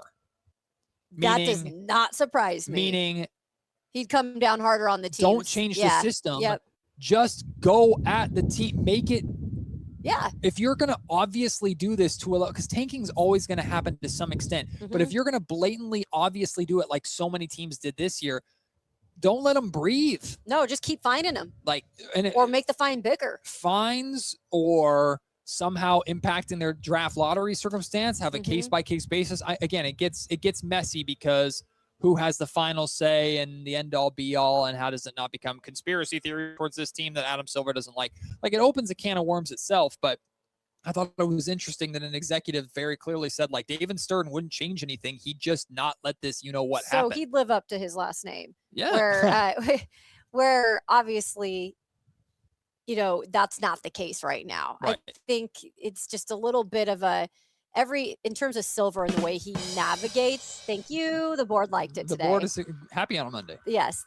The way Silver navigates to me is like, well, we'll see how this works out. I don't want to be too hard on, or I don't want to look like the bad guy. So we're just going to change it. Well, like, he's never really it's like he wants to make everything way more complicated. Yeah. Instead of cracking down on 1, 2, or 3 teams, in this case, it would have been more than that, to be completely fair. It would have been like 5 or 6 teams. Instead of and I think the Kings would have been one of them, because even if the Kings ethically tanked and they were just bad to begin with, they still shut a ton of people down. So the Kings would have probably gotten a slap on the wrist, but the Indiana Pacers and Utah Jazz should have been smashed with a baseball bat like it was the mafia. Like, that would have been David Stern's approach. Yeah. And instead of cracking down hard on the teams that do this, you're now completely changing it for everybody. I understand the idea why. We'll just see what the after effects are of that. But I thought, because I agree with that completely. I thought I 100% believe that David Stern would have taken this season. Well, he was beloved too as a commissioner. It's like, yes, but he also wasn't, to the pun about his last name. It wasn't a pushover. He was not afraid to go like, this ain't happening. Like, he shut down the Chris Paul trade to the Lakers. He's like, this ain't happening. So it would have been interesting to see how Stern would have handled this entire situation if he were still with us. We'll take the break. When we come back, it took extra long to get to it, but we're still got to get to it. It's Kayla's 2-minute drill. All the top stories around the NFL, including Mr. That guy. Won't you be my neighbor? No. Send him as far. Well, at least he's in Pittsburgh. It's far enough away. Kayla's 2-minute drill coming up next, followed by Crosstalk with Whitey Gleason and Alan Stiles. We think remotely. I don't know. Chris is shaking his head. Chris says, we'll figure out what happens. It's Matt and Kayla on Sactown Sports. Is a potential lottery pick for the Kings already drawing lofty comparisons. Darius Acuff measured out as a near physical match for Damian Lillard's 2012 pre-draft numbers. Darius Acuff 6'2", Damian Lillard 6'1" and 3/4. Wingspan 6'7" for Acuff, Damian Lillard 6'7" and a half. Standing reach, Acuff 8 feet 2.5, Dame 7 feet 11.5, and Acuff is 2 years younger. Your exclusive home for Kings basketball. Sactown Sports 1140. This is a special alert to all Americans who own a vehicle with less than 200,000 miles with an auto warranty about to expire or with no warranty coverage at all. Due to a decline in the economy, CarShield is announcing a low-cost month-to-month vehicle protection plan that is now available to the public to save any driver out-of-pocket expenses on future auto repairs. Call now to find out how you can pay almost nothing for covered auto repairs. Yes, you heard that correctly. Pay almost nothing for covered auto repairs. An open phone line has been established for all drivers to call for a free quick quote. Call 800-292-4541 now. Drivers who are covered will not have to pay for covered repairs again. This protection plan is at an all-time low. Additionally, drivers who activate this vehicle protection today will also receive free roadside assistance, free towing, and car rental options at no additional cost. Call us for your free quick quote today. 800-292-4541. That's 800-292-4541. What do you have to lose? Call 800-292-4541. Again, 800-292-4541. May is here, and so is your excuse to hit the ballpark. The green and gold are bringing the energy all month long with fan-favorite bobbleheads, can't-miss post-game fireworks, and a ballpark atmosphere you don't want to miss. Turn up for Sacramento Saturdays and bring the whole crew out for Stompin' Sundays, packed with kid-friendly fun, giveaways, and the opportunity for kids 14 and under to run the bases after the game. Enjoy big swings and bigger moments all May long in West Sacramento. Lock in your seats now at athletics.com/tickets. Sacramento! Now you've got a place for all things dance. The all-new Energy 100.5 HD2. Where dance music lives. Dance vibes anytime and any place when you get the free Now 100.5 app. Or listen at 100.5 HD2. Contractors, remodelers, you now have a great supplier to assist you with your next project. Nova Cabinet and Stone in Sacramento. They are Northern California's best kitchen and bathroom remodeling supply store. And Nova has the latest cabinet styles, a great selection of countertops, flooring, bathroom fixtures, and more. Visit their website, InnovaCabinetStone.com. Take advantage of their grand opening special, a $750 in-store credit. Stop by today, Nova Cabinet and Stone in Sacramento. Capital Casino is conveniently located in downtown, 411 16th Street, and has been a part of the greater Sacramento area for over 20 years. They offer the best variety of games in the region in a safe and friendly environment, and there's plenty of parking, all well lit and monitored by security.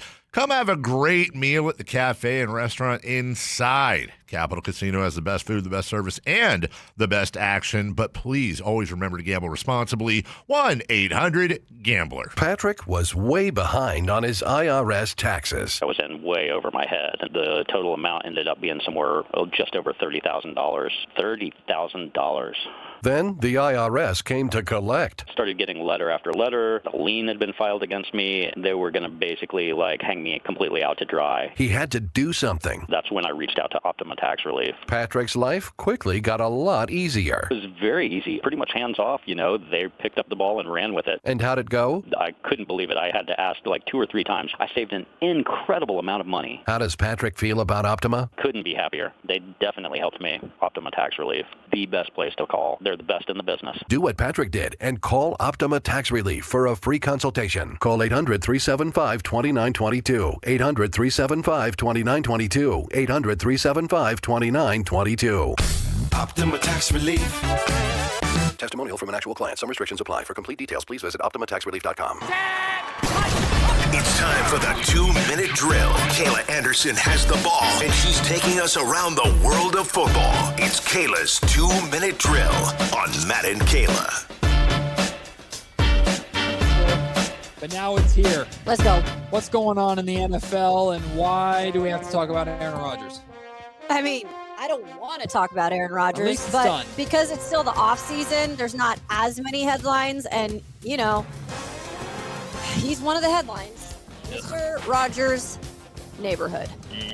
Yep, he's returning to Pittsburgh. Sorry, Pittsburgh fans. By the way, I heard Pittsburgh fans are kind of like, what the, what? No, they did like street interviews with I thought it was Steelers fans, and awesome. Steelers fans were like, yay, I guess. This is the reason why, though. I mean, we're talking about a guy that is essentially coming back, and again, he's done this all on his own time. Yep. So if you don't remember, the organization has now drafted back-to-back quarterbacks. Now, in later rounds. Sure. But they've got a huge room now full of quarterbacks that are primarily 2 of them are very young. Yeah. in terms of experience. And then they still have Mason Rudolph, who went and played for the Titans for a bit and then came back and is still there, and the most veteran quarterback under Rodgers at least. But for the sake of Rodgers, yes, he is returning to Pittsburgh. He agreed to a 1-year contract worth up to $25 million. He is also, it was reported today that he was one of the first players that was there for voluntary OTAs that started today for the Steelers, which he does not usually get to those. Yeah. He's known for kind of not showing up till training camp. In a cabin in the woods. Right, but he knows Mike McCarthy. We all know his history with him at Green Bay, but there's a new staff, obviously some new pieces here, so I think that was part of the deal for him to at least come for a while. So yeah, see, but that's where I kind of understand Steeler fan. Look, you're moving on from Tomlin. Yeah. When you have someone that's been with you for so long, who's been synonymous with just making it to the playoffs, or like he's just been a staple in that sense. This is the time. This is a good reset time. So you have a bunch of, maybe you don't have your future QB1 in that quarterback's room, but you have a bunch of guys to take a look at. Is now not a perfect time to take a look at some of those guys in a season that most people expect is not going to be very good for the Steelers anyway? Like, bringing back Aaron Rodgers, I guess, sells tickets and makes the Steelers competitive? Question mark? Yeah, like, I don't think it that even mean? sells tickets at this point. I think they know who Aaron Rodgers is. Like, we're kind of all Rodgered out. Like, I think Steeler fans are going to be able to relate to Kings fans a lot in terms of, like, there's a lot of veterans here, or there's a veteran here at a time where, like, are we just wasting time? Like, I think they are. I don't get it. They've been wasting time, Matt, on offense, particularly at the quarterback position.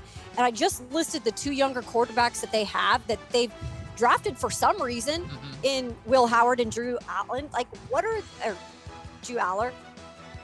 Aller. Yes, Aller. Why am I blanking here? Penn State, thank you. But, like, I know those aren't first rounders by any means. Yeah.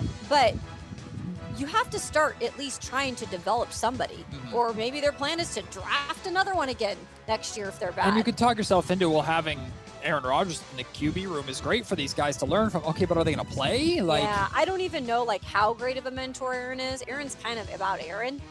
Like, Kirk Cousins, mentor, yes. A guy like Aaron Rodgers, I'm sure he can teach you some tricks here and there. He doesn't seem like the guy who's spending an incredible amount of time, though, trying to better these rookies. Look, we knew this was going to happen. I'm just glad it's finally happened. So now we don't have to talk about it anymore. That is until we see videos and pictures of him in Steelers gear and practicing and stuff like that, training camp time. But at least for now, we don't have to care about it anymore. I'd rather the replacement's 18 or whatever. Yeah, well, I guess the next question is will he have his a new wedding ring on or off, or who knows what his status is in life anymore. I only care about Josh Allen's relationship, not Aaron Rodgers. All right, next up, Wounded Panther. So this is actually pretty interesting. Joe Person, who covers the Panthers for The Athletic, is reporting that they are actually not going to extend him before the 2026 season. There was all this talk for a moment that they were going to give him a big extension. Now the word is they're not. And so there's questions there of Bryce Young's future now. And look, he has underwhelmed for the position of drafting him.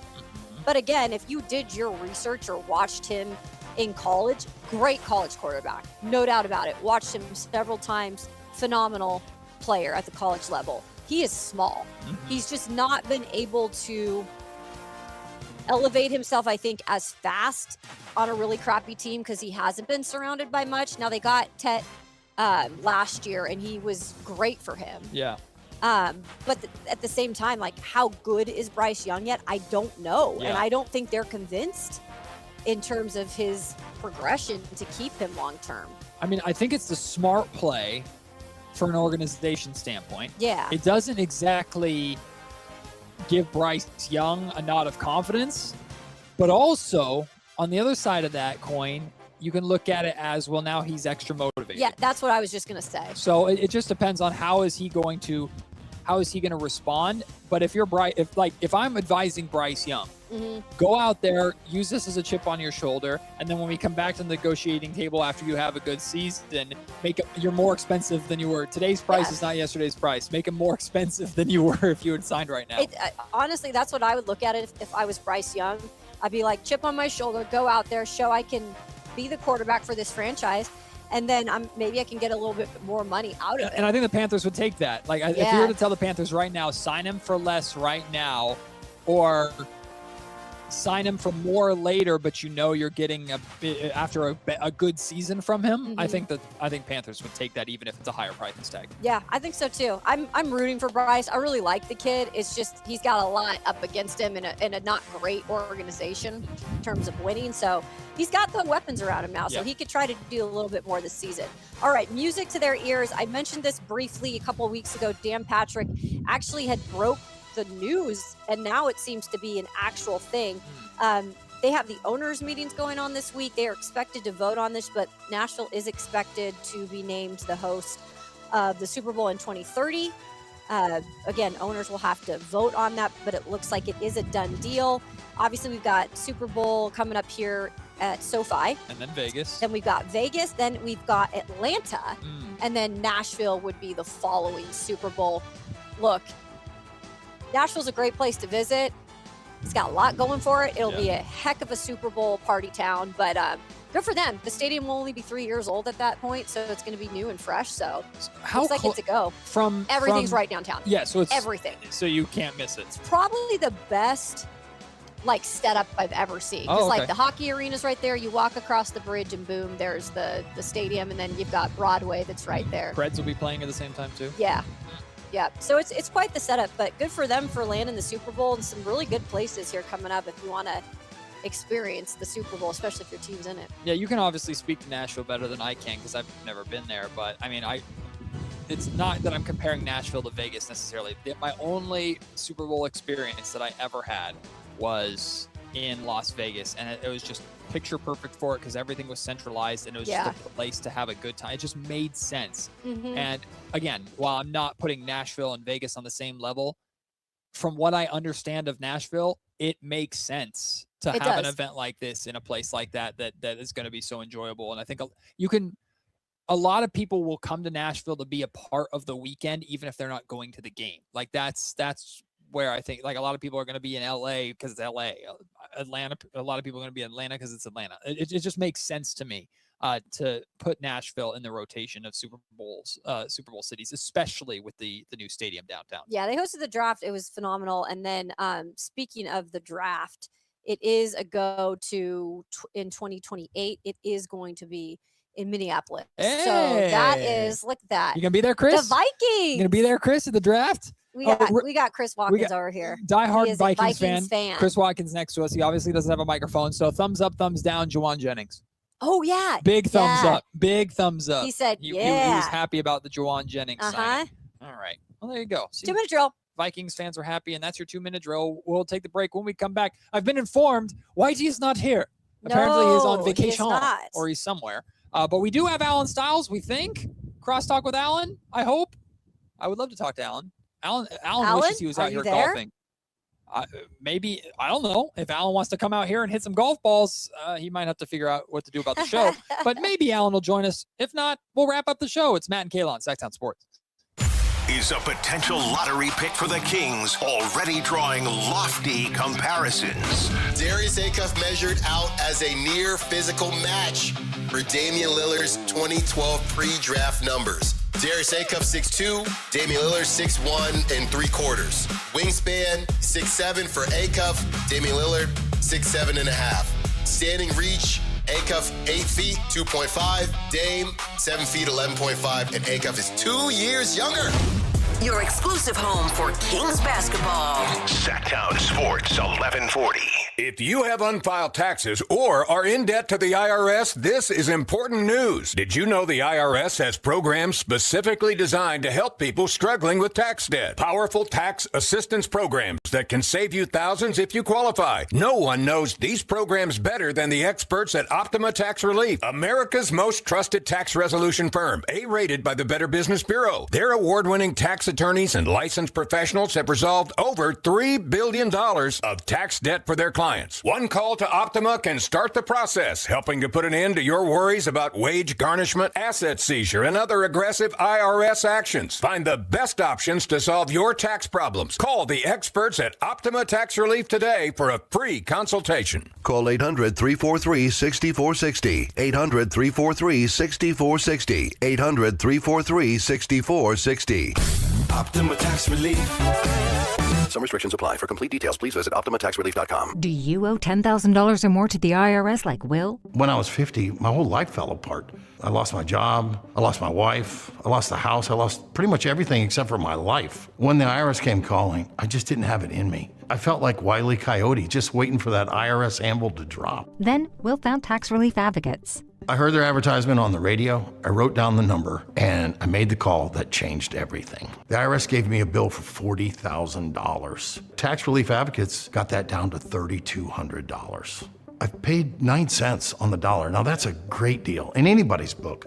If you owe 10 or even hundreds of thousands of dollars to the IRS, don't lose hope. Do what Will did and call TRA for a consultation. But for me, the real win is I got my life back. Visit TRA.com or call 800-488-2578. 800-488-2578. That's 800-488-2578. This is the story of the one.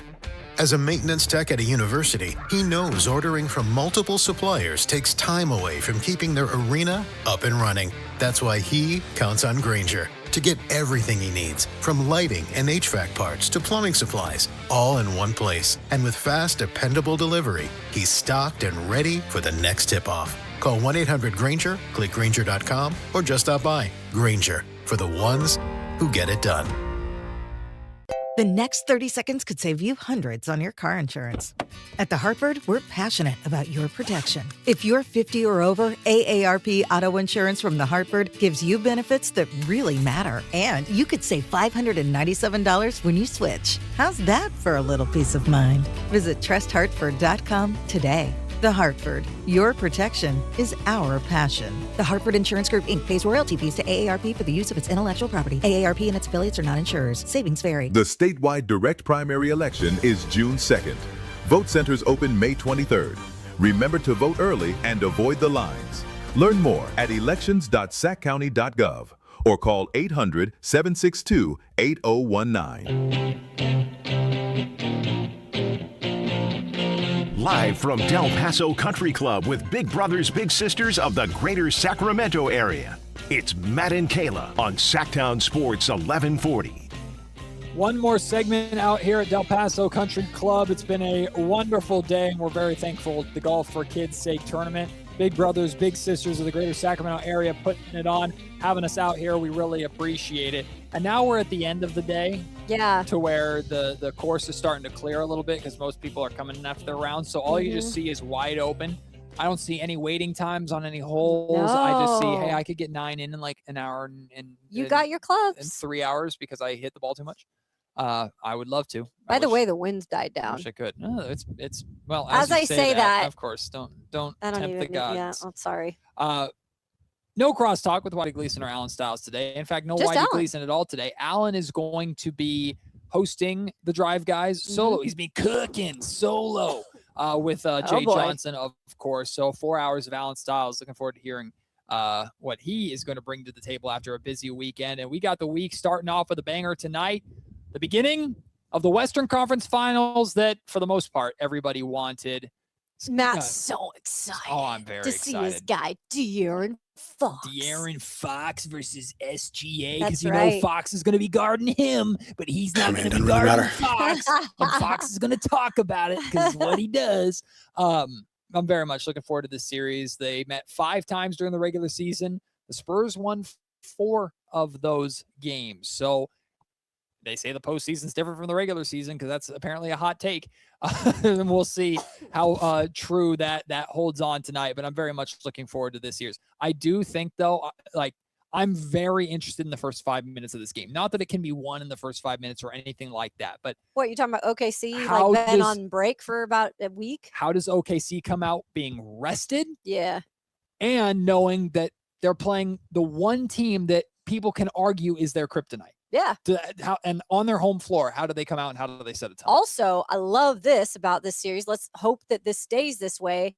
Everyone looks to be healthy.